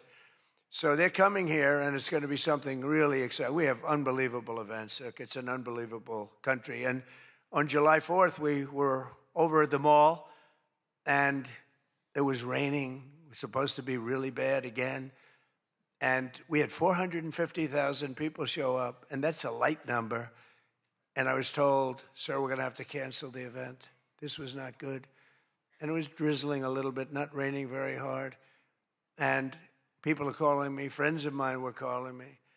And I got a call from Brett Baer. Brett Baer said, it's not raining. I said, where are you? I'm standing at the mall, and I'm waiting to go in the White House. Then others called up. They said the same thing. And I said, you know, this is terrible. But there was lightning. Not big lightning, but you don't have to have big lightning. It takes just a little bit to do some big damage. So they said, everybody must leave. 450,000 people were forced to leave, and they left. And then I said to myself, I said, let me call up and find out what the hell's going on. And I called up, and I spoke to a brilliant young man. He said, don't worry about it, sir. We can do it in a couple of weeks. I said, you can't do it in a couple of weeks. This is the 250th birthday. In 2 weeks, what are we going to do? Say, let's go? We're going to have a redo? No. I said, I'll speak if I have to speak at 3 o'clock in the morning, 2 o'clock, 1 o'clock, I don't care. Call them all back. They're all gone. 450,000, and most of them were in cars or heading back to Texas, and it was sad. And we said the show must go on. Very much like here, we said the same term, right? The show, it's a great term. It's true in life. The show has to go on. The show must go on. And I said, the show must go on. I put it out on Truth. The show must go on. And we had probably, Peter, 150,000 people come back up higher. Maybe, thank you. Let's stand up, Peter. Tell them. More, right? It might have been more, but it was amazing. It was just an amazing crowd. And actually worked out better, a little like this. It worked out better than if we had done it at the normal 7 o'clock, 8 o'clock time. It was incredible. We started speaking at 11 o'clock in the evening, but tremendous numbers of people. Thousands and thousands came roaring back, and it was a great evening. And it was a celebration. And we didn't do it the following day, and we didn't do it 2 weeks later. We did it when we were supposed to do it. It was a fantastic celebration. But I can exclusively reveal to you this evening that for the heaviest of the heavyweights, we will have sloppy Chris Christie, one of the sloppiest human beings you'll ever meet, fighting, I would say, I could mention the governor of Chicago, but I'm going to mention instead Jerry Nadler. And they're fighting for a big piece of cheesecake, big fat piece of cheesecake. Who the hell wrote that line? But it is true. And then you have a Congresswoman, Alexandria Ocasio-Cortez, AOC plus 3. That's her 3 friends, right? AOC plus 3, and I watched her give that answer when she was over in Europe. It was not a good answer. If I ever gave that answer, I would be out of politics. Remember, you cannot have a 19-second wait time to answer really a quite simple question. But we'll then have a rematch against an extreme, simple question on a foreign policy from Munich Security Conference. It was a big security conference, and this was our first time up in terms of that. And we had a sort of little preview, and then Anderson Cooper is going to fight Lawrence O'Donnell. I'm not a fan of Lawrence O'Donnell. I like Anderson, actually, because he's covered me well for many years. Then he went bad as soon as I went for politics. But for years, he loved interviewing. I did so many interviews with him, and he was great. But, you know, he's got a little different persuasion than me in many ways, actually. And Lawrence O'Donnell, never liked him, never thought he had any talent. But he's still making a living, so I can't knock it. But we had a contest for who had the lowest ratings and the lowest IQ on television. And that was actually Don Lemon, I think. You know, when I said that he's the dumbest man on television, I said, you know, when you say some things, you never make a comeback. It's not like, oh, gee, hey, Don, let's have dinner some night. But I know what I'm saying. And then you have Bette Midler and Jane Fonda actually held a concert to protest the first UFC fight. They didn't want to see the fight. And very few people want. They held an event. Like 3 people showed up. And given the choice between seeing some of the really beat-up faces of the UFC, almost everyone chose the people in the UFC. It was between the 2 of them or the UFC. And what about Bruce Springsteen? What the hell happened to that guy? He looks like hell. I don't care what anyone says. I'm not supposed to say. I'm sure he doesn't like the way I look, but I don't look so bad.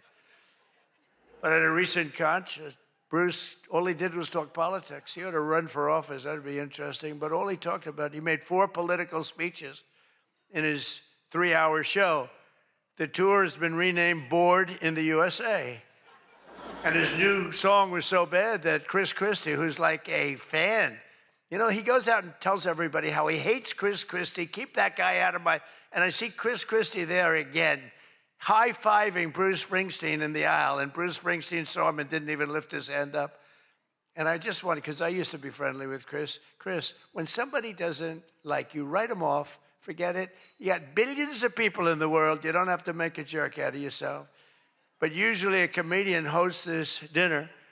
And I think we sort of changed it. Tonight we're going to have somebody who I think is really spectacular. But I've watched comedians get up for the dinner because I have been here actually quite a few times. People don't realize. And there's one time in particular when Barack Hussein Obama hosted it. Do you know who that is? And he hit me hard. But actually he hit me with respect. I was sitting with Melania at a table. And you had Brooklyn Decker, supermodel, at a table right next to her. And I really always will like her. She's married to a great tennis player, Andy. And she was at the table, not at my table. And I have watched this clip thousands of times. They keep playing it because they think that was the evening I decided to run for president. It was not. In fact, I loved the evening. I looked at my wife. I said, can you believe it? All these people, that's all they're doing is talking about me. I love this dinner. It's true. And Obama was nice. You know, it's amazing how things work out. He actually showed a picture of the White House with a big Trump on top. Like I put a sign. And, you know, I'm sort of doing that when you think about it, right? I mean, he wasn't really wrong. But, no, he was respectful. He was good. But it had nothing to do. It had nothing to do. I just decided that I wanted to make America great again. This had nothing to do with that dinner. I've gotten so many... Yeah, I've gotten so many calls, and for years they've been saying, was that the moment you decided to run? Really, no. I left that night, and the press was there. A lot of the same people that I see, they said, did you have a good time? Unbelievable. And some thought I didn't have, but I did have. And I always remember, though, Brooklyn. She was so angry. She was much angrier than me. She was angry. She thought they were mocking me. And they really weren't. It was just one of those things. And I had a great time. But I left, and I sort of thought, I was there 3 or 4 times before that, but I sort of thought, wow, that dinner is really something special. And then I ran. I got elected. I thought the press treated me very, very unfairly. And I don't know. I think I made the right decision because you hate to go where maybe you're not wanted, but they did want me. They wanted me for ratings, and they wanted me for other reasons, but not for love. And I said, you know, I'm not going to go. First time that ever happened, I think. Was that the first time? Just about. Presidents always came. And I didn't go for 4 years because I got treated terribly by the press. In my opinion, unfairly. I know unfairly because I know the facts, but I got treated unfairly. I didn't go. And this year, I was called by your president and your chairman and all of the people, and they said, we'd like to do it. And I said, you know what? With time goes by, time passes, and you sort of look at life a little bit differently. I said, let's do it. And I didn't know it was going to turn out the way it did. It turned out to be the biggest event in the history of your day. That was by far the biggest, right? For all the wrong reasons. But as I said before, a lot was learned from that evening. So much having to do with so many different things, including security. But it's an honor to do it. This is my first. I mean, I've been to it numerous times, but as president, I haven't been here. And I'm glad. And they said, would you do it next year? I said, I will be back next year. Now, if you get really, really nasty, maybe not. I don't know. But we're going to be back next year. And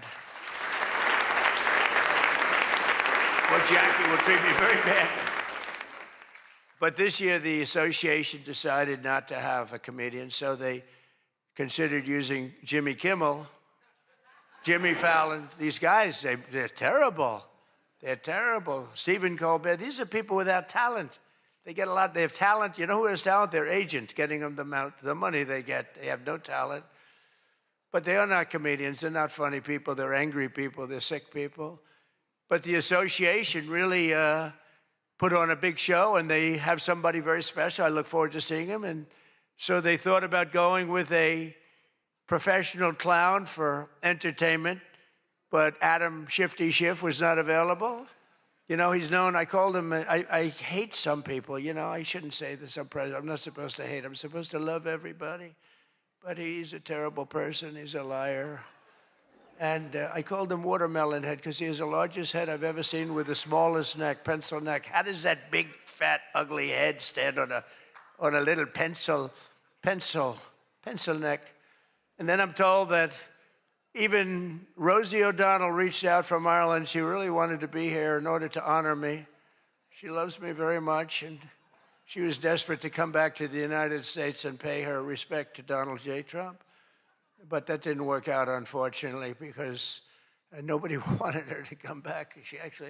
But she's one of the greatest sufferers of Trump derangement syndrome. She's a sick young woman, sick older woman, I guess now I have to say.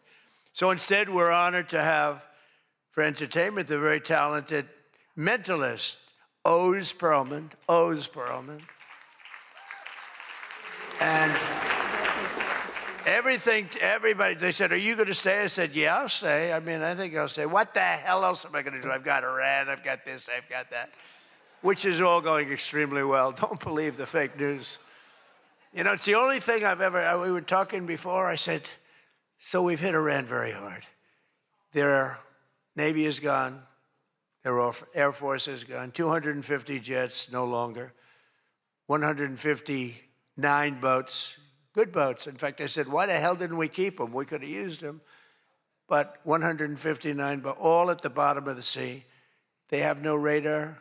They have very few drones left, despite what you see. And every once in a while, they're going to set some things up, but they don't have much left. And by the way, they are talking to us right now. They'd love to make a deal.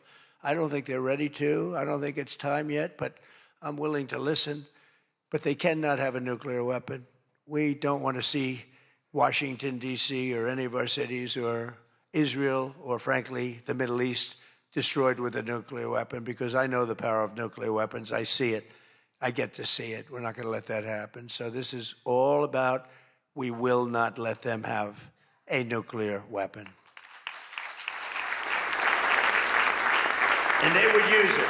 They would use it if they had it. But Oz, I do have one question about what happened that time, because he was there. How the hell did you not see that coming? He sees everything. He sees everything. He's telling me about your grandmother and your this. Why the hell didn't you? We got to ask him that question when he gets up here. Why didn't he see that coming? But of course, this evening, it's really all about the fake news media and your handling of prizes, and writing and producing and performing made-up stories like the Academy Awards. You know, Academy Awards used to be the epitome of ratings. Outside of the Super Bowl, it got the second most ratings. Now it's down in the dumps. Nobody wants to watch it anymore because they took on Trump. They hit me all night long. They hit me. The winner is so-and-so. I want to talk about Donald Trump. I hate this man. Nobody wants to hear this stuff. Right, Peter? Nobody wants to hear it. You ever see the ratings? They used to have 48 million people. Now they have 2 people watching. But they'll learn their lesson. But I want to personally congratulate CNN's Caitlin Collins on receiving her award. It was all about me. It's a fake. She shouldn't get the award. It was a fake. But I didn't mind. I said, Caitlin, congratulations. But it was fake. There's no question about it. But she's a young, attractive woman. She never smiles. I said, Caitlin, do you ever smile? Smile. You have a nice position. You're at CNN Fake News. You should be a happy person. So smile, Caitlin. Just smile. But we attack, and I thought Caitlin had really made it big with a major new sponsorship, but then I informed her that it wasn't her on the Bud Light can. It was Dylan Mulvaney. And Dylan Mulvaney cost Bud Light $35 billion in market cap. That was the worst commercial ever made, by the way, for those few people that want to hear that. Most people don't care, but I would. I wouldn't want to hire Dylan anytime soon. Think of it, they hired Dylan Mulvaney, and their market cap has gone down by $35 billion. Who wrote that commercial? And then you have writer Josh Dorsey. He also received, he's been killing me for years. No, and yet tonight he shakes my hand, he hugs me, everything nice. He kills me. Josh is amazing. He writes more stories than any human being. There's nobody that writes more than Josh. He'll write 4 stories about me a day, all different subjects. I mean, I had the other day 3 stories and one on the, he was upset about this. 1 was on page 7, 3 were on page 1. They were all written by Josh. But he's hit the big time, and he's a workhorse, and yet he's almost unhireable. You know, he's just one of these guys. Wall Street Journal's lucky to have him, but you really, it's unbelievable. He's almost unhireable. CNN is also here, and I'm very disappointed they didn't bring Fake Tapper because he's had a rough couple of years, Fake has. You know, he calls me up every once in a while. If I pick it up, I pick up my phone. I used to go to this young lady. I'd say, any calls from the press? No, sir. I said, oh, now I'm the president of the United States, right? I'd say to Stephen Chung, is Stephen here someplace? Where's Stephen? He's one of the toughest human beings I've ever met. Don't ever wrestle Stephen. You'll be in big trouble. But I say, Stephen, let me ask you, did the press call? No, sir. You know, when I was a developer, I'd get a call every half an hour. For whatever reason, I always got disproportionate press. So I said, Stephen, nobody called? No, sir. 2 hours later, I say, hi, Steve, how are we doing? Everything good? Anybody call? No, sir, no press calls. I say, I'm president. Nope, they never call. So this went on for about a week. I'd say, Caroline, did the press call? No, sir, no calls. I said, nothing. It's over a week. I haven't received a call. So I said, you know what I'll do? I'm going to give the press my phone number. That was the stupidest thing I ever did. I'm getting a call every 3.7 minutes. Stephen, I don't know where the hell you've been, but the press calls, I'm getting calls, ring, ring. I was with somebody today. They said, I've never heard a phone ring as much as it's fresh. Now, I look at the thing and usually just delete, delete, delete. Every once in a while, it'll be one of the people in this room that I like, and I'll pick it up. Like this one right here calls me on occasion, right? She'll call me and she says, hello, sir. How are you? We want to talk about some horrible subject, like a horrible, depressing subject. I say, Jackie, I don't want to talk about it. Congratulations, however, on your new marriage. But I don't want to talk about it. But it's true. And people call me now. And so for weeks I go, no calls. And I learned then that both of them, they feel that I'm doing a great job, and they feel I'm above it all, and that no person, hundreds of people call no person, is good enough to talk to Trump, and so we don't even bother telling you. That's not the way it works, Caroline. You have to let me know, because sometimes I do like to speak to the press, but now I have the best system I've ever had. It rings, and just so you understand, you're much better at putting your name, because if there's no name, I just can't do that. You know, I pick up every once in a while. Hello, I'm from Reno, Nevada. We're a startup paper. We're calling it the Reno Express. I said, do you believe I'm the president of the United States? Mr. President, could I have your views on Iran? And I just hang up. No, I get the craziest calls. I mean, some of them, my wife said, I can't believe you do this. This is a hell of a way to live. But sometimes they get calls from very important. Sometimes I can straighten out stories that are going to be fake, and I can make them from a fake story to a good story. I always find that when you don't speak to the press, you always get a bad story. When you do speak to the press, you have a shot at getting a good story. Oh, look. No, look, if I were a reporter, and let's say I'm a big reporter, I work for the failing New York Times, or I work for, well, I don't know, do they ever come to these dinners? Didn't they cancel out a long time ago? Big mistake. They should be here. But I get a call. I've always found that, you know, speaking to them, you just do better. You do better. When you can, when you have the time, you speak to the reporter, you treat the reporter with respect. Sometimes now there are reporters where it doesn't matter. You can be so nice to them, it doesn't matter. You get treated unfairly. But you have a lot of great reporters where when you speak to them, you can get your point across, and that's a good thing. But some people say that Jake Tapper is a great investigative reporter in D.C., and that's why after moderating our debate, it only took him 1 year to break the story that Joe Biden might possibly have suffered from cognitive decline. It took him 1 year. He wrote a book about how great he was mentally, not too good. And I don't like Biden because Biden was very unfair to a lot of people. But Jill Biden insists that Joe would have beaten me in 2024, even though he was way down. She said he was way behind in the polls because he was seriously ahead. She felt he was going to win because he was seriously ahead on deceased voters.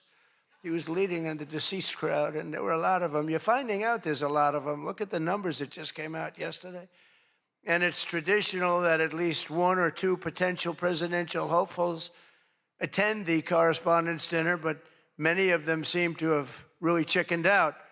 I was disappointed that Gavin Newsom didn't show up. He didn't show up. He should be here. But I heard that he recently said that we will lose our country if we don't fight fire with fire. And to be fair, there's only one thing we know about Gavin, and that's that he definitely doesn't want to fight fire with water. He's got a lot of water, never uses. What a disaster. That should have never happened. But Gavin Newsom recently did a career-threatening, one of the worst interviews I've ever seen, where he said that he can't read a speech. He's incapable of reading a speech. He's a low IQ person. He's smarter, however, than all of the people in the room. And then he gets sued for being a racist, okay, when he said that. But he basically said he has various mental incapacities. He has difficulty in various other ailments mentally. And I'm looking at him saying, this is the worst interview. I'm watching this interview. I said, this is the worst interview I've ever seen given by a professional politician. I've been watching politicians for a long time, mostly on the previous side, because I haven't been doing this too long. How am I doing? Not bad for the number of minutes spent. Not bad. But with Gavin, so he said that all these things, and I said, anybody running against him, all they have to do is take that one interview and you can't lose. I actually put out a statement that Gavin Newsom has come out and said he will not be running for president because nobody can say what he said about himself and survive. Newsom was in big trouble when he openly admitted that Kamala was smarter than him. She said, Kamala is smarter. If Kamala is smarter than someone, you don't want that person to be president of the United States of America. Between California's policies of enabling wildfires, paying drug addicts to be homeless, giving free sex changes to illegals, and telling rich people they're going to take away, all of your money is going to be taken away. People are fleeing, and they're fleeing in droves. We can't have that in this country. It's becoming such a horrible and dangerous location that Ilhan Omar, one of my favorites, and her brother are thinking about moving together, very much in love. A video has surfaced recently of Ilhan giving a speech referring to World War II as World War XI. And they asked her about that. She thought she got it right. But I'm not surprised because she's a low IQ person. And she's also a very dishonest person. And she ought to get the hell out of our country. She shouldn't be here. She shouldn't be in our country. She also calls her brother husband number one. Omar is reportedly being investigated for fraud. She revised her net worth. I was shocked to see that she was worth much more than $30 million. And then when the press got on her, she revised it slightly downward to less than $18,000. So she went from much more than $30 million to $18,000. And I know Democrats, and the word Democrat is something that's come into fashion. I changed the E with a U, and most people don't know that dumb has a B, so we don't have to worry about that. It's very quiet. I thought it was quite good, but I haven't gotten much credit for that. Fake news, good. Pocahontas, good. I won't say Lion Ted because he's on my side. I don't talk about past conquests, but we have a lot of them. I won't talk about it. They got a whole table full of Republicans there. They're saying, no, don't mention my frickin' name, will you please? But we've had a lot of good names. But the Democrats are there to destroy wealth, and honestly, they've gone absolutely crazy. Gavin Newsom's not only a man who really wants to run for president. He's doing a bad job running a state. You can't have somebody like a J.B. Pritzker, who I understand is not present, sadly, but, some people say, never use the fat word. And I don't. I would never call anybody fat. I have my own problems, It's not like I'm perfect. Sir, in the back, don't call him a fat pig, okay? I'm sticking up for him. Don't call him you. You can't do that, sir. You can't call J.B. Pritzker a fat pig, please. All right? Thank you very much. I appreciate it. Everyone's trying to figure out who is that guy, does he exist? But the nice part is when you do that, the press can't get you, because I'm defending a man who obviously has a problem. Actually, he's lost a lot of weight. I saw him recently. He lost quite a bit of weight. I don't know what the hell. He's got no chance, believe me. Anything he does, the family threw him out of the business. A number of other potential Democrat contenders sadly refused to show up tonight. We invited Elizabeth Pocahontas Warren. She's referred to Pocahontas because, in fact, I had to apologize. People came up and they said, we want you to apologize to Elizabeth Warren for calling her Pocahontas. And I ended up apologizing to the real Pocahontas. But Elizabeth Warren was supposedly of Indian heritage. And then she took the test, and she only had 1,024th Native American. And I said, you know what? I think I'm more of an Indian than she is. So this is what we have to deal with. But Senator Warren did not accept our invitation to debate. I wanted to debate her on various and sundry things, and she decided not to do it. And I decided to bury the hatchet. It doesn't matter. And I'm not going to say this next one. Do you want to hear this one? How bad? She wasn't high up on her totem pole. Who the hell wrote that? No, she's bad news. I wanted to make sure that Jack Smith, deranged Jack Smith, remember he went after me for about 2 years? How did he do? Not too good. I'm in the White House, and he's not doing as well. I was going to say he's in a different kind of a house, but he's a deranged human being. He's a bad prosecutor. Prosecutors are very important. A great prosecutor, a fair prosecutor, but that's the great prosecutors, the ones that are fair. They're very important to a country, but this guy was a deranged lunatic. Saw his invitation tonight. He was invited because, but I put it in a private text to Chuck Grassley. And Chuck saw him, and he did a certain thing. And then one man that we had who should be here, he turned Palestinian. This was a man who was 100% for Israel. 100%. Chuck Schumer, crying Chuck. Remember, he cried at the airport over illegal immigrants. They were the fakest tears. There were people throwing water in his face. But now he's a proud, very proud Palestinian. In fact, I'm going to send him a beautiful Palestinian outfit tomorrow so he can greet Bibi Netanyahu when he comes to town next week, along with the mayor, who I'm sure would love to meet Bibi. They're not treating Bibi too well, but Chuck wanted to join us tonight, but he didn't want to be violating many parts of the Palestinian rules, regulations, and certainly he didn't want to violate Sharia law, his new founding. And all joking aside, I do think we need term limits in Congress. I think term limits are very important because I see what's happening. The other day, a senator I knew got a text, a great guy, from his wife. And she said, when you get home, I want to have you immediately come up the stairs and make love to me. And he said, I can't do both. You know what? In other words, can't go up the stairs and make love. Does anybody get that? Well, I thought that was actually pretty good. That was actually the only thing I thought was good in this whole freaking stupid speech that they wrote. That was the only good one, and that went down with not exactly great laughter. I think, in other words, you can't go up the stairs and make love, too, So we're looking for term limits. Does anybody understand this stuff? But I really do wonder whether the Democrats are trying to lose the midterms. In Maine, they nominated a guy with a Nazi tattoo. But don't worry, Democrats. Word is that Plattner's replacement, he throws bottles at women. This guy throws bottles. This guy's another lunatic, by the way. Although I think Plattner might have done surprisingly well, because we're in the age of Trump. Call it what you want. People can do well today. Plattner, I don't know. But, you know, people don't have the guts to stick it out, but it looked like he was guilty of a lot of stuff. He certainly didn't defend himself very well. In Texas, the Democrats are running a candidate named James Telefrico, who hates guns, hates oil, hates sex, hates women, and who said he is, quote, a Christian who hates Christianity. Other than that, I think his platform is quite good. And that means that he's not going to do very well against Ken Paxton, who hopefully in Texas is going to win.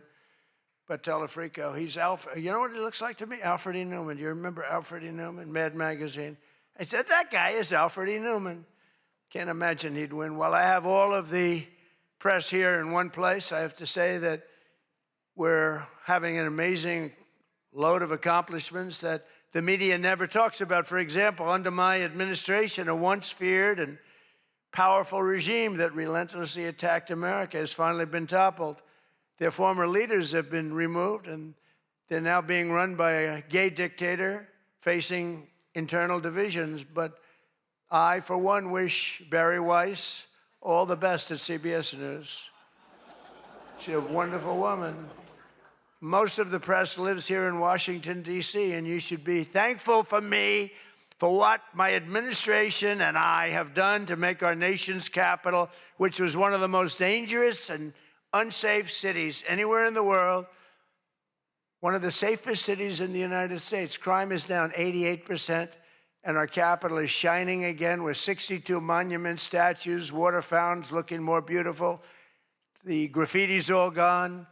The tents are all moved out of the parks. The fences are all done. Our capital looks like it's really in good shape. And people coming here, people in the White House, they work in the White House, they all say, young women, young guys walk up. They say, thank you, sir. 2 years ago, we lived in a dangerous city. We lived in a city where 150 people were killed a year. And now we have almost a crime-free city. Our National Guard has done an incredible job, and we've removed over 5,000 career criminals. You know, we removed, there's one stat, I think it's a great stat. It's to me, it's fantastic. 2% of the people create 91% of the crime. That's something you can fix, and we fix it. We moved out over 5,000 career criminals out of Washington, D.C., and we have the greatest capital in the world. Again, it's beautiful, it's thriving, the restaurants are thriving. You couldn't get into a restaurant because they didn't have, all the restaurants were closing. And if you even got in, you felt unsafe. People were getting into Ubers and they were being attacked when they were in an Uber. It's not happening anymore. We have tough, smart people, and they have done a fantastic job. Washington, D.C. is safe again. You can't get into a restaurant. The restaurants are opening up. They're opening up all over the city. They can't get, it's the exact opposite. They can't get space. But mostly I've given up on you and the media so that now I just gave up on you and I'm number one on TikTok. Did you see that I'm number one, Stephen? Is that true? I'm number one on TikTok. So how can they be so bad? 520, think of this, 425 billion views. Can you believe that, Peter? I mean, let's go, Peter. I gave up on you people. I gave up on traditional press. And it obviously worked because we did win in a landslide. I mean, somebody's got to be saying something good about me. But TikTok, good old TikTok, and I was able to get it sold to a group of very wealthy people, mostly Americans. I was told President Xi, who's a man that I get along with very well, he was a hard no for the sale of TikTok. They all said he's a hard no. I said, well, let's put your group together. They put it together, billions, hundreds of billions of dollars. I called up President Xi. I said, President, look. These are American people. They're wonderful people. In fact, one of them happens to own CBS, actually. I mentioned his name. I said, these are wonderful people, and it'll be a good thing. Does it mean anything, President? It's nothing. It's nothing. They love your country. We'd love to see you approve the deal. And he goes, all right. That was it. It was done. And we sold TikTok. And he's a friend of mine. And he's not contributing to problems like other people contribute to problems. So we get along. but we made the deal. But #1 on TikTok is Trump, and that's probably why we won. But for all of the trouble that you give me a lot of trouble, a lot of heartache. I hope all of you know that I believe in the free press more than anyone in this room does. Maybe not quite. But that's why I'm proud to be the most open and transparent president in history. They called me that. You know who calls me that? Caroline. That's about it. So would anybody else call me that? I think Peter would call me that. Am I the most transparent? Biden never used to answer your questions. He'd ask Biden 20 questions. He'd never get an answer. Who's the most transparent president, Peter? Who? I look at him. It's the first time he's tongue-tied. I cannot believe it. Oh, he's not going to be happy tomorrow. But you people have no idea how lucky you are. When I'm gone, you're all going to be broke. Your business model is going to be finished. No, it's true. When I'm not around, you're going to be broke. There's not going to be anybody to report on. Nobody gives a damn about anybody else. The New York Times the other day had 5 stories about me. You know, before I got into politics, in my whole life, I had 7 front-page stories. This is years of success. I think 6 were good, 1 was bad. I had 5 stories, 7, 5 good. Yeah, I had a total of 7 stories on the front page of the New York Times. That's not bad. Now I average about 3 or 4 a day, all different topics, all bad, everything bad. But here we are. Here we are. In fact, when I'm finished, I'm going right back to the Oval Office, so I have to be doing okay. But we are all doing good together. That's why tonight, to show just how much I care about the press, and I want to save your ratings, I'm pleased to announce my intention to, and this is somewhat of a scoop, my intention to run for a 4th term as President of the United States.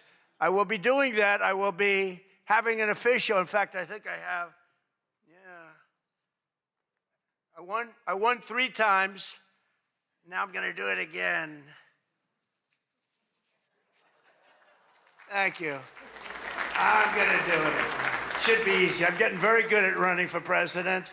No, I won 3 times, did very well the 2nd time, by the way. It's a rigged election, but we don't have to talk about it. You know, it's interesting. When you come back and you do a good job like we did, you don't care about it so much, but we do have to tighten up these elections because they really are in seriously bad shape. But on a serious note, I want to say once again, I just want to thank you all.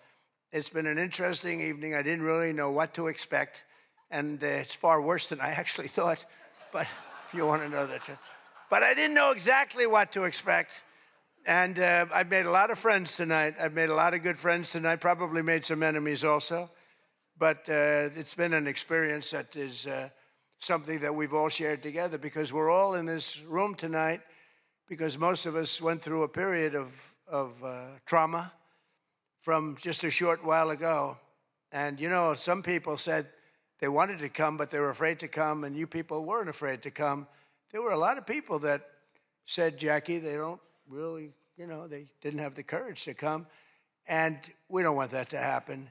And I'm sure it's not going to happen. We're going to do things. Again, I want to thank our law enforcement, keeps us safe. All law enforcement. We have the greatest people on earth. You know, we had, 2 years ago, we had the worst record of recruitment in, as an example, the military, Army, Navy, Air Force, Marines, the Coast Guard, Space Force. I love Space Force. Look at all that shooting we're able to do from space. That was my baby. But all of the branches you couldn't get people to join. This was 2 years ago. And last week, you probably saw, some of you wrote the story, we have the single best recruiting of people into our armed forces than we have ever had in the history of our country. They are brimming over with great people. And that's a big statement. And that also goes for the police departments, where they were having a tremendous problem recruiting. You can't get into a police department now. If you're looking for a job, it's very tough. And that also includes our great fire departments, because people forget about them. They're unbelievable, the job they do. So I just want to thank you. Look, we're on the cusp of something big, and I call it, and this, I'm being very serious when I say this, that this is the golden age of America. We have $19.2 trillion being spent in our country. A record was China. I think it was 10 years ago, $3 trillion. Trillion is a lot. 4 years, they went less than $1 trillion under Biden, and we have $19.2 trillion, and this is a period of actually 13 months, not even current, because we're here a little bit longer than that, but that was as of reporting dates. $19.2 trillion is being spent. Factories are coming. Toyota just announced they're going to be building the biggest car plant in the world. They're leaving Mexico. They're coming here. Tariffs did that. Tariffs did that. And maybe November 5th did that too, the election. But our country is doing things that nobody's ever seen before. And it is true. We were, and you've heard me say this, we were a dead country 2 years ago. Other leaders would see me and they'd say, it's a miracle. President Xi told me that a few weeks ago in China, and he's coming here on September, I think, 24th, coming in September, the end of September, going to be exciting. But he said the same thing. The King of Saudi Arabia said it. Everyone said almost the same words. We thought you were a dead country. We never thought you had a chance. You were never going to make it back. And in a period of 1 year, you made it the hottest country anywhere in the world. We all did that together. It's not me. We all did it together. And we do. We have the hottest country anywhere in the world, and we're going to keep it going. And I just want to say, it is the room. I have tremendous respect for the people in this room. Sometimes I don't feel you treat me fair, or maybe you do. I don't know. I don't feel that, but sometimes you treat me very fairly. And I have a lot of respect for your profession. Your profession's amazing. And I just want to thank you for having me. And it's been fun. And I've met a lot of great people. And, you know, I used an expression. I've used it right from the beginning. I did this for one reason, to make America great again. And that's what's happening right before your very eyes. We have made America great again. It's going to get a lot greater. So thank you all very much. It's an honor to be with you. Thank you. Thank you very much.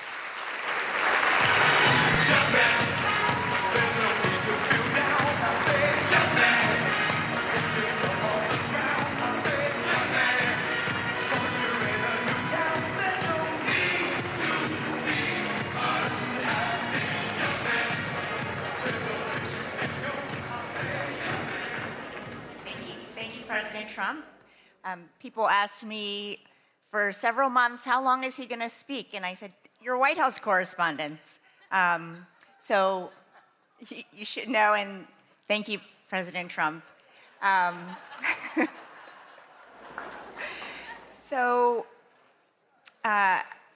This night is all about the First Amendment. Tonight it was on full display. And I just want to congratulate all of our award winners again, my friend Caitlin, who has a beautiful smile, and Josh Dawsey, who is one of the most prolific journalists of our time. That is true. Okay, now we're finally going to answer a question people have been asking since I announced he was coming to the dinner back in February. What the heck is a mentalist? The wait is over. Please welcome Oz Perlman. Give it up for mentalist, Oz Perlman. The mentalist on people's minds is Oz Perlman. How did you get that? Who are you thinking of at this very moment in time? Who are you going to talk to this week? Vince. Vince. Yes. Open your hand up. No. Oh, my God. Look in your hands, Aaron. Albert Einstein. Okay, that I can't even host the show anymore. That's the craziest shit I've ever seen in my life. Who is she? It's Oprah Winfrey. Say hello to Miss Oprah. Whoa. Winfrey! Oh my God!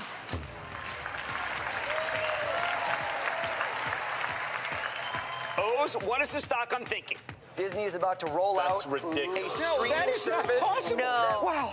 Wow. If there's something freaky in here, I'm better heck out of here. There better be. I'm out. How the fuck are you doing that? You're at the top of your game, dude. Barack Obama's who just thought of Get the fuck out of here. How is that possible? Mind blown again. I know we're on TV, but this is crazy. Sarah. I'm done. I'm done. That is nuts! Oh my God. Oz, you're amazing. Oh my God! kicks to Jamar, throws to Tanner.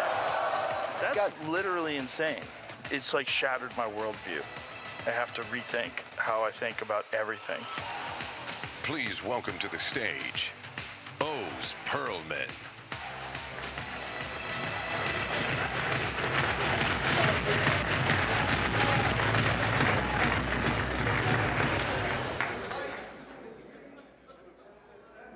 There we go. Folks, what an honor to be here among such distinguished guests, cabinet members, the president. He made an announcement, I just heard, that he will be attending next year's event. I thought he was going to be speaking until next year, actually. I'm kidding. I'm kidding. Folks, I have to give a shout out, honestly, 3 months ago to the heroic bravery of the Secret Service and law enforcement who kept us all safe. Please, everybody.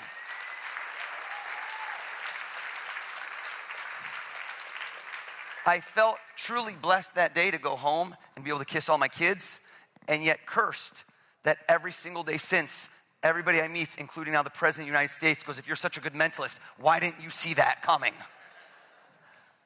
Everyone in here, your words that you broadcast and speak influence minds all around the globe. So all of you, hold up your left hand and picture a globe in your left hand. Good, good. So that's going to be your other left hand. That guy is wasted right now. Secret Service, code yellow, cut him. No, I'm kidding. That was not. I just saved your life. Everyone, imagine at this moment, you spin that globe and you stop anywhere random. Bam, go for it. Follow me with the mic, follow me with the mic. Let's go over to somebody. Let's go to this gentleman whose body language is saying so desperately, not me, not me. Everyone thinks it's fake. I watch this on TV. I think it's fake. Sir, have we ever, right over here, have we ever spoken a word in our life? Red bow tie, aggressive play. No. Okay. What is your name? Steve. Steve? Hold up. They love you, Steve. Steve, did you just spin a globe and go to a random place? Yes. Hear me out, folks. In a few months, Steve will forget the random place because there's no meaning. But no, listen to me. And then a year from now, you'll say, who was the guy we saw last year? I cannot have you forgetting me by next year. I'm going to be the show you talk about for years to come. So everyone, I don't want a random place. Everybody, give it another spin. Follow me. Everyone give it another spin. I want eyes to light up. I want butterflies in your stomach. Everybody stop on one spot. And I want to see a big smile. I want to see excitement in your eyes. That guy just winked at me. I don't know why. Follow me with the mic. Right over here, this gentleman with a perfect head of hair. They're going to hold the mic. They're going to help you out. Tell us your first name. First name is David. David, stand up, please. Give him a hand for helping me out. Give him a hand.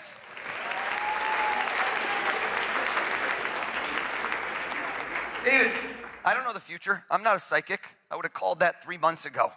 I read people. Hold up your hand. Try not to react. South America, North America. Look down again. Number one place in the world you'd love to go. Look at it again. But this man dreams big, but you haven't been there. Look at that place one more time. Look at me. Yeah, that's the smile I wanted to see. Asia, Africa, Antarctica, too cold for you. Turn your back so I can't see you and you can't see me. Close your eyes for me, David. Close your eyes.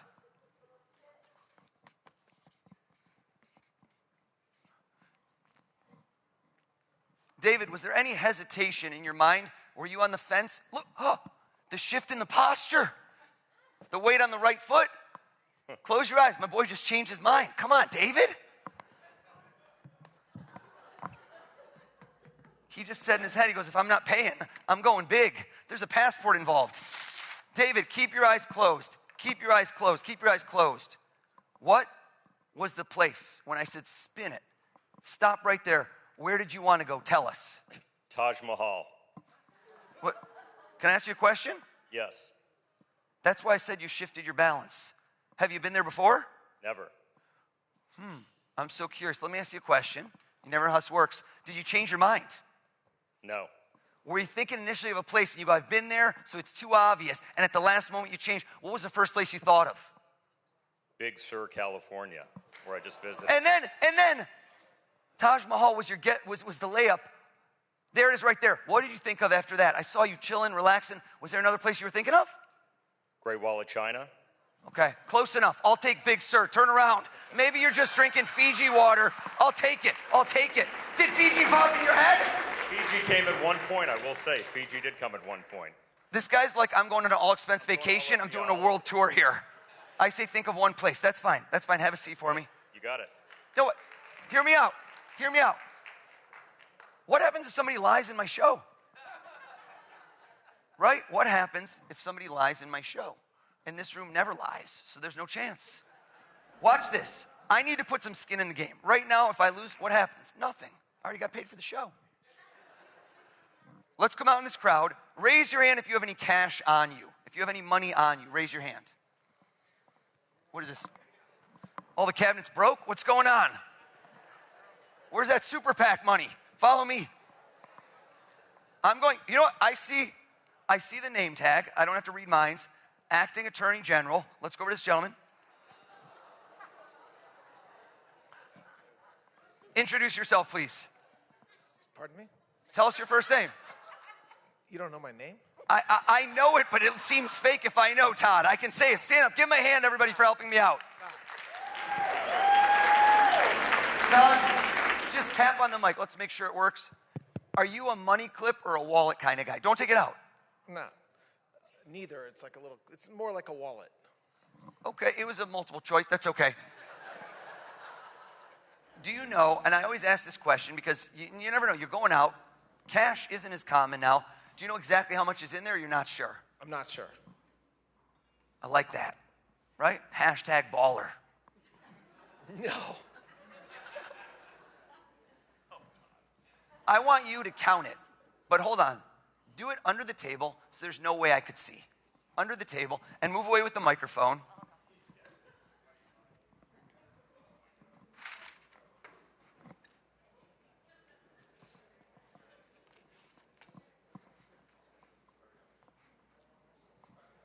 I picked the right guy.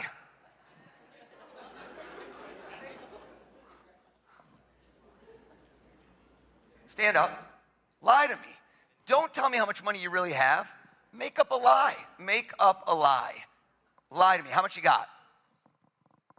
130. I would have said if you're going to dream big, Todd. That was dreaming big.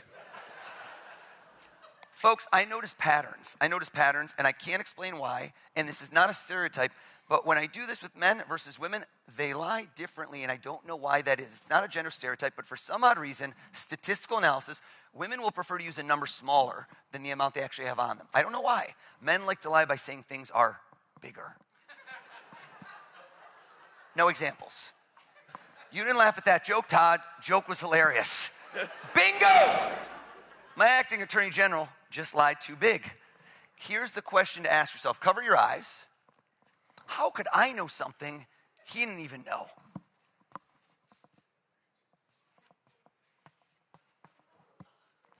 I'm going to show you over here. I'm going to show the president. President's still admiring the Czech crystal, I'm noticing.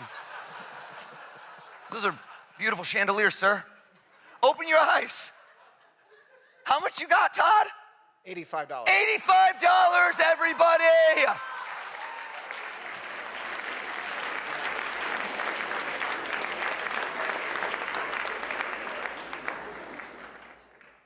IRS conducting a forensic audit as we speak on you, sir. Do you know the gentleman standing in front of you, sitting in front of you? I met him tonight. Okay. You seemed happier than he did. That was a weird response. Tell us your name. My name is Tom, hold out your hands flat if you don't mind, like a pancake. Take any one of those bills out for me, Todd. And I want to create a moment in this room for Todd and Tom that you will never forget. Flip the bill over for me, and I want you to remember this White House Correspondents Dinner. I will. Todd is like, I should have brought more cash. Turn to face him, please. And what I'd like you to do here is you're going to be his table. You could sit if you want, but that's okay. Attorney General, so okay. I should probably stand up. I want you to take, and I want you to sign it. Go ahead.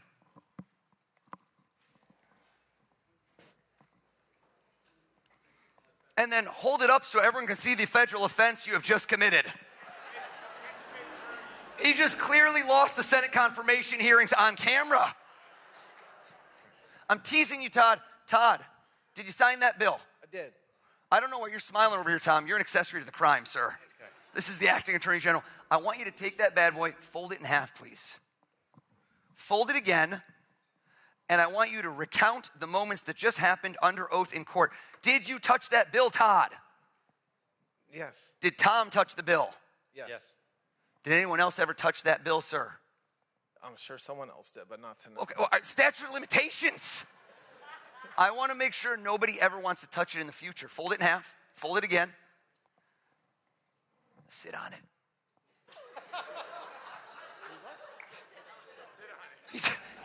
He just confirmed with his wife, and he didn't even go right or left cheek. He went dead center. That's a man who takes no chances. I'm going to ask every one of you in this room a question. Here's what I'd like you all to do right now for me. Journalists, accomplished people who like to get to the bottom of things. I want everyone to take a deep breath in, and I want everyone to give me a nice strong exhale out. And I want you to close your eyes and visualize that sitting across from you. I have this question I love to ask you. I say, if you could interview, in this room I call it interview. Sometimes I say have dinner, break bread, ask questions. If you could interview somebody famous, but let's make it hypothetical, dead or alive, past or present, anyone that's ever lived, it's a fascinating question. And I want you to visualize, that's the key, is not just see it in your mind, but see that person sitting across from you. Open your eyes, nod your heads if you've already done it. Nod your head. Some of you are quick on the draw. Some of you are still relatively sober, given the fact it's, I think, 3 a.m. at this moment. I lost track of time. If you haven't yet done it, crunch time, everybody. 3, 2, 1, done. Wake up. Everyone, give me a big clap over your head if you can see your person clear as day. Give me a big clap. All right, follow me with the mics. We're going to go rapid fire here. Follow me with the mics. Follow me, follow me. Come on over. Give me another clap. I like the fact that this gentleman right over here, can we see him? We're going to point over. Looked at me, distinctly looked at me, clapped, nodded, then shook his head. I don't even know what that means. I saw you coming. You saw me coming? Yes, I did. And you're like, what do I do? How do I avoid him even though I'm sitting in the front row? Push my wife in front of... Push your wife. I love chivalry is not dead. What's your name? I'm Ed. Ed? Yes. Parents nailed it. You look like an Ed. I think that's perfect. Have we ever spoken a word in our life ever? We have not. Stand up for me, Ed. Now, if I go head-to-head, toe-to-toe with Ed, I don't think it's good enough. It's not good enough. The more people I can do this with, the more impossible it becomes. Give me some more claps. Follow me with the mic. Follow me with the camera. Follow me with the camera. Oh, follow me, follow me. Come on over. This was an incredible smile, arms extended. She threw in a belly dance. I reward extra credit. No, Ed, stand up. We didn't get rid of you. I love you, Ed. Let's go right over here. Tell us your first name. Michelle. Stand up. 2 L's? I'm a mind reader. Come on, Michelle. Come on. Another clap, another clap, another clap. I look around. This was a moment. We had a moment right over here. If you go to this young lady, she looked at me, and when we made eye contact, Ed, she did not nod, she did not shake her head, but rather when we made eye contact, she closed her eyes tightly as if to activate some sort of camouflage shield, saying to herself, if I don't see him, does he still see me? I see you. Tell us your name. Aaron. Stand up for me, please. Okay. I now have 1, 2, 3 people thinking of 3 different people they want to have dinner with. This side's feeling no love. I can see it in your eyes. You're feeling no love, so let's keep it going. 2 more people, rapid fire. Follow me with the mics. Follow me. Give me some claps. Give me some claps. Your joy is effervescent. Also, the pocket square, 4 ripples. Next level, my friend. Next level. What is your name? My name's Kevin. Kevin? Yes. Stand up for me, Kevin. I never go past 4. Give him a round of applause. Make some noise. But this is not just any event. This is the White House Correspondents Dinner. It's been going on over 100 years. I'm the first mentalist. One more group, right over here. I didn't even tell you I would do this. Give me a clap. Let me see it. Who thinks they have someone I will not get? You will be my Fiji water. Who will that be? Give me a clap. Okay, all of you with the big clap, you're too confident. I don't like it. I like the people that are on the fence. I like this young lady right over here. This young lady looked over. She squinted at me. She didn't clap. She just gave me an I'm looking at you, buddy. Tell us your first name. My name is Alex. Alex, give Alex a hand too as well. Alex, Kevin, Ed, Aaron, Michelle with 2 L's. Each of you, I asked to think of somebody famous sitting across from you, and you are at the edge of your seat, scintillating, asking them questions. Sit down if it's Jack Kerouac. No. Folks, don't hold the applause in. Let it out. Let it out. That's so obscure. Like, you should not have gotten. Never bring a knife to a gunfight. Joke is too soon. Too soon. Too soon. Have a seat for me, please. That's it. That is 100% it. I know. I can read your mind. You know, That's what you I know that. Yeah, you don't have to keep telling me. That was it. Have a seat. Thank you. I like how Erin just rethought her choice. She's like, mine's too easy. Mine's too easy. There's no way you would know. Kevin, you are a ball of positive energy. Just looking at you has uplifted my mood without caffeine. I can tell you for a 100% fact, I'm not even gonna hedge. Not 99, not 100% live TV. Your person is alive and well, am I correct? You are correct. How did I know that? Your vitality, your energy. Versus if we could point the camera at Ed, Gerard, Ed is over here. That's that guy. Ed has dead guy vibes written all over him. Come on, man. I'm feeling pretty. Is it a dead guy, Ed? Vital. Is it a dead guy? It is a. Yeah. It is Classic Ed. That's hilarious. Yes. Yeah. Dead guy. Why are you on the fence? No, he's definitely a dead guy. You weren't sure if he was dead or alive? No, I'm saying I'm vital. I'm just saying he's dead. Oh, yeah, it's nothing about you. You're going to live to 120, baby. I'm talking about the person you're thinking of. Yeah. You know what? Arms behind the back. This guy's very proper. He's done a lot of World War II biographies. Sit down if it's Winston Churchill. You're right. Yeah. Folks, I'm getting 6% applause on things that deserve 120. Have a seat for me, Ed. Have a seat, Ed. Have a seat. Bless you. I knew you'd sneeze right then. Aaron, playful hair adjustment, always a guy. It's always a guy. The hair adjustment twice, it's a guy. Am I right? It's a man. I could tell. It wasn't playful hair, but it was just an adjustment. Okay, there's no implications here. I like how Tom just told Todd, he's like, why didn't you bring more money, bro? Why didn't you bring more money? I did this last week. I filmed my Netflix special. And I did this, and the last person standing thought of a movie star. And when I got it right, he did not sit down. And the tension grew in the room, and I said, sir, did I get it? He goes, yeah. And I go, okay. And he goes, oh yeah? What movie am I thinking of? I'm like, buddy, there's no on-demand feature. It's always, I wonder what movie she's thinking of his. But I'm going to go with it.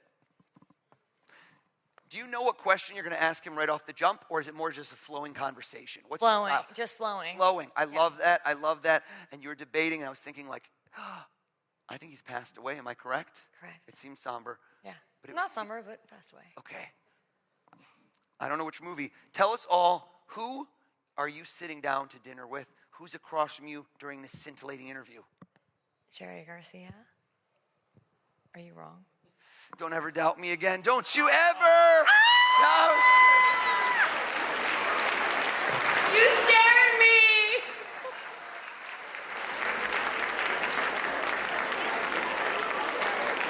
How did you know? Oh my God. All right, Austin.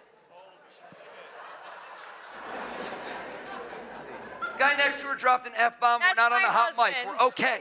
We are okay. Michelle with 2 L's. Kevin with the tremendous smile. We have an issue right now. We have a problem. You don't realize it. But the issue is that so far tonight, I'm on fire. No, don't you smile, Kevin. It's a bad thing. I set the bar too high too soon, which means that right now, I can no longer guess who you're each thinking of. Because you will say to me later, what'd you think of that guy O's? And you're like, he's pretty good, but then he did it 4 or 5 times, he plateaued. Kevin, I don't plateau. I peak. So I'm gonna hand each of you, We're going to hand you each a poster board and a marker. If we can grab, come on, I need you. We're going to hand you each one. Don't open the markers yet. The markers, just because people try to unscrew them, they just pop. Don't do that, Kevin. Don't do that. Hand each person one, and each of you, very important, don't open the marker. Hold them close to you. Hold them sideways. Landscape is good. Okay. A little twist there, Kev. There you go. Thank you so much. Beautiful. Freeze. I'm not going to guess who you're each thinking of. I'm going to do something exponentially crazier. You're going to talk about this for years. This Frisbee I purchased for 82 cents. Amazon Prime, free same-day shipping. This Frisbee has a 1.5-star review. This is literally the worst Frisbee in the world. I could have my friend Tom Brady right here trying to throw it to you. It would not land. It does not fly true. Let's see. Who could we get?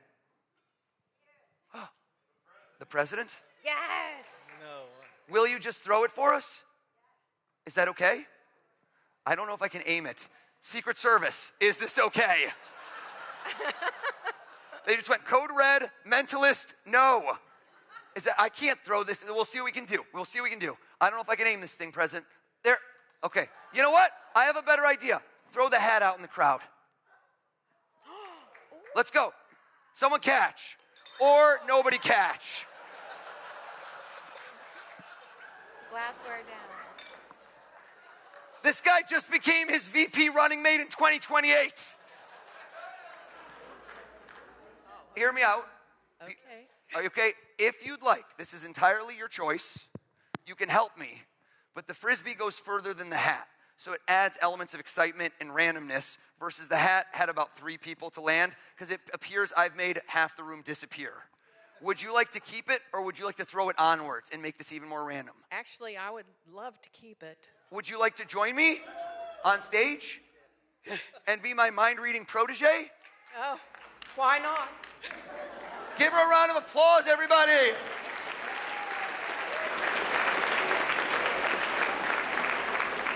I'm going to stand you right here. We're going to bring you a microphone. Tell us all your name. My name is Diane Williams. Diane Williams, have you and I ever spoken a word in our life? No, never. Diane Williams, go ahead and read their minds. How crazy would that have been?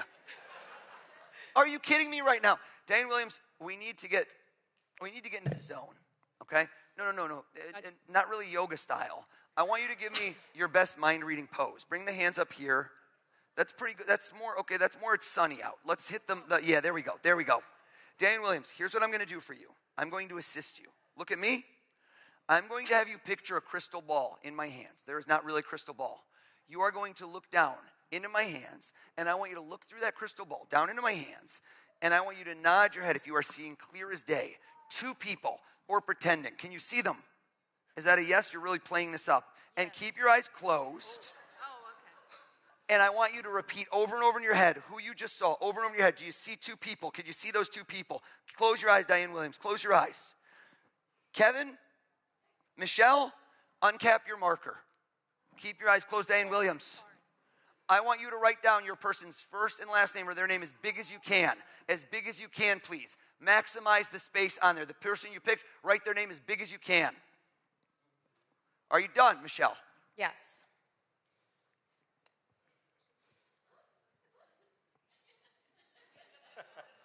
Take your time, Kevin. I'm getting bored of my own show. Kevin, you're done. Done. Diane, wake up. Come back to the light. Now, I'm going to give you one clue, which is that we were able to ascertain that his person is alive. We said that earlier. Okay. So I want you not just to look into that beautiful smile, but look into his eyes. See the reflection across from him and tell him who is the person he is sitting down to dinner with. The person is alive. Who is it? Michael Jordan. Michael Jordan. Stop. Oh my God. Stop. Folks, are you alive in this room right now? Michael Jordan. crazy. That was a 3 out of 10 on something that should have been a 12 out of 10. So no, I'm not looking for pity. If lightning strikes twice here at the Waldorf Astoria and Diane Williams nails this, there better not be one butt still in a seat unless you are mobility impaired, in which case I want to see a miracle. So you don't look into Michelle's eyes, you look into her soul, and you tell this woman, okay. Okay. What's that? I just saw one name. Okay, well, that's his name. Okay. What would we do? What if we put on your mind-reading face? Okay. Diane Williams, get back in the zone. Look at me. Stare me in the eyes. Well, her eye contact is very intense, folks. I hold this crystal ball up. We look through it. We see this beautiful check glass. Down, we look down. We look down and we look down and we see a face. And we say to ourselves, who do we see? You're pretending even though God knows this is not going to work, so I'm hoping for the best. Okay. I don't think it's going to work, but who knows? Are you staring at Michelle? Are you looking into her eyes? Look deeper, look into her soul, and give it your best shot. Diane Williams, who is she having dinner with? Could it be JFK? Turn it around, turn it around, turn it around!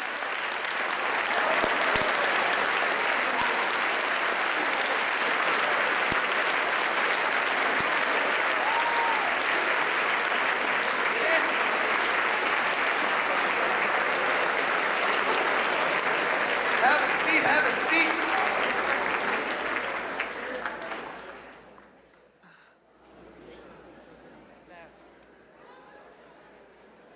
Folks, I'm bringing Diane on the road with me for the record. She's keeping the hat. Really quick, let's see at this juncture in the evening if anybody still has battery life. Grab out your phone. Go to your calculator. I just watched this man clear as day clear his browser history. Please go to your calculator. If there's a number, I don't want it. Get rid of it. Clear that number out. And I want to see nice, beautiful zeros out there. Do we have zeros? Hold them up, hold them up, hold them up. Let me see what we got. Okay. I need to see energy. I feed off of it. Who wants in? Who wants in right now? Who wants in? Who seems excited? One guy just looked at me and started flexing. I don't know why. Okay, battery life, still in the green. You're doing pretty well there, sir. What is your name? Josh. Josh? Traditional spelling? Do you want to join me? Absolutely. Let's get him up here. Let's hear it for Josh, everybody. Josh, come on up. Come on up, partner. Let's bring you up. Josh, here's what I want you to do. I need to get somebody else in the mix. I want you to do two things. We're going to fact check this. You're going to type in this in. One more partner in crime. Pick somebody out there for me to help me out. Who's it going to be? Dina. At your own table. Okay, so I like the nepotism here. He's like, let's just stick with my own table. Dina, do you have your phone as well? I do, yeah. Stand up. Dina has no cover, just living dangerous over there. This trick is about to be called Apple Care. Dina, should we swap? Josh, come with me. Dina, I'm gonna bring you in as well. Dina, since I didn't get to throw a Frisbee, are you have your calculator open? Yes. Please open it up. What do we have? Is this an amortization calculator? She's doing my mortgage calculations is what I'm seeing. Okay, I'm sorry. It's okay. I don't know what this one is. I can't do, this is like the buttons are too small. I can't see anything. I'm so sorry. I gotta use someone else because I can't see. Put the brightness up. Grab yours. This one's big even though you're at 7% battery. I love it. Dina, give us a number and we're gonna go on stage. Come with me, Josh. Give us a number and I want you to do this. I want you to give us a birthday. Come with me. You know what? Join me. We'll bring you up. Josh, you're gonna be on deck. Josh, sit down. This gentleman, come with me. Oh, wait. I need you. Yeah.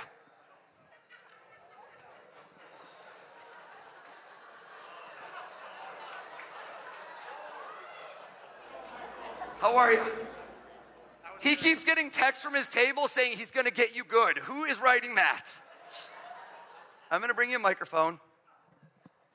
I'd like you to stand here. Dina and Josh, you each get to help me. Dina, Tell me the birthday of somebody you care about deeply. So take a moment with it. Tell us the birthday of someone you care about deeply. Go ahead.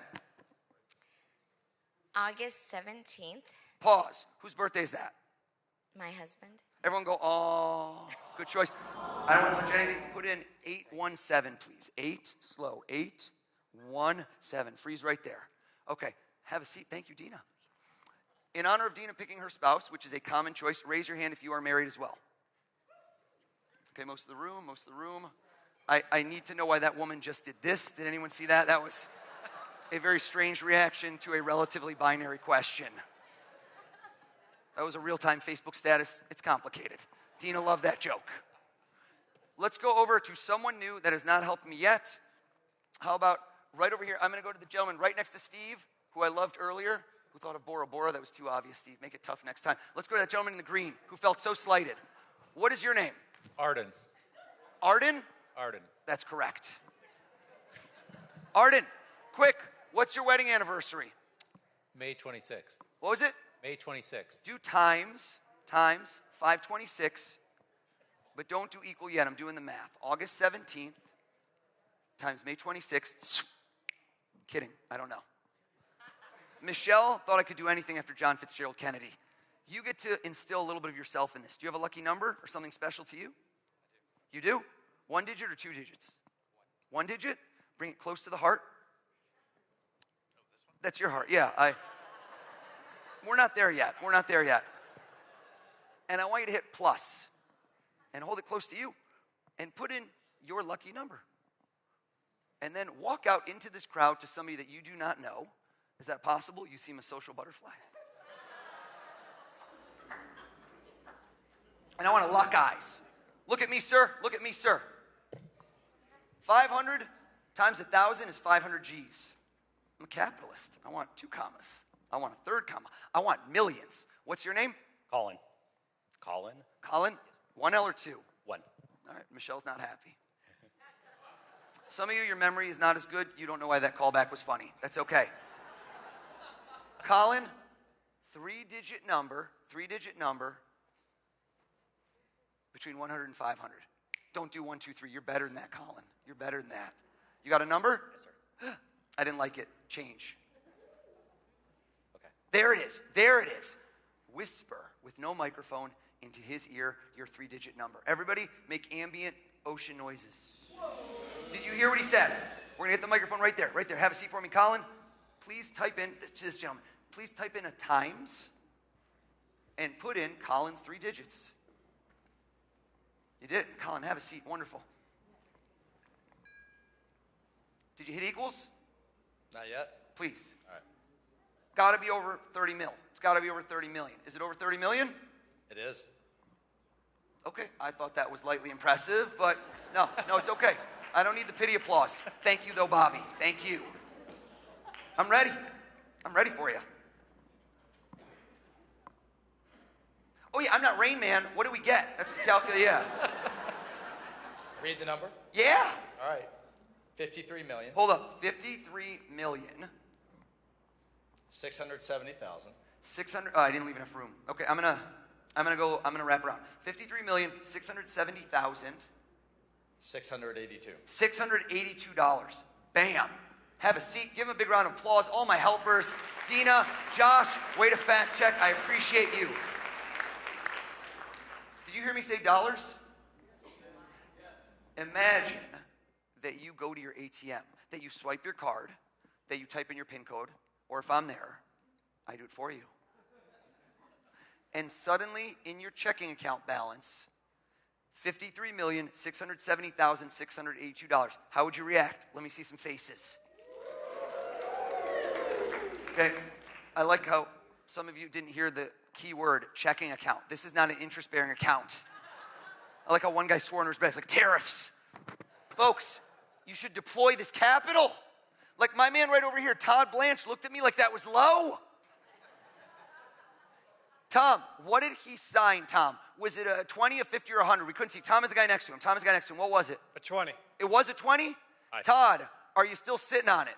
Yes. Todd, reach into the abyss. stand up for me, please, sir. Todd, check the signature. Is this your bill that you took out of your pseudo money clip? Yes. You marked it, but so did the government of the greatest country on earth with an 8-digit serial number. Read us those digits one at a time, please. Switch to me, please. Switch to me, please. Switch to me, 1 digit at a time, please. 53670682.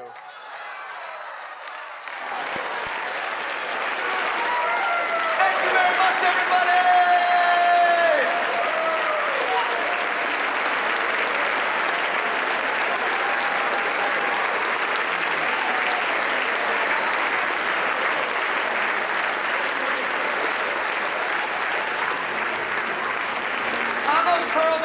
Truly, this has been the honor of a lifetime. Thank you very much, everybody.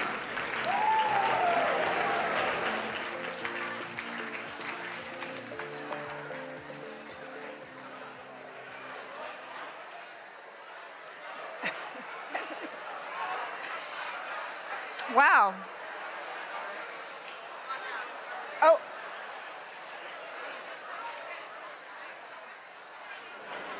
Everyone, thank you for a memorable night. Thank you, Mr. President, for coming to our dinner. Thank you, O's, for scaring all of us in this room. And thank you all for supporting the White House Correspondents Association and the First Amendment.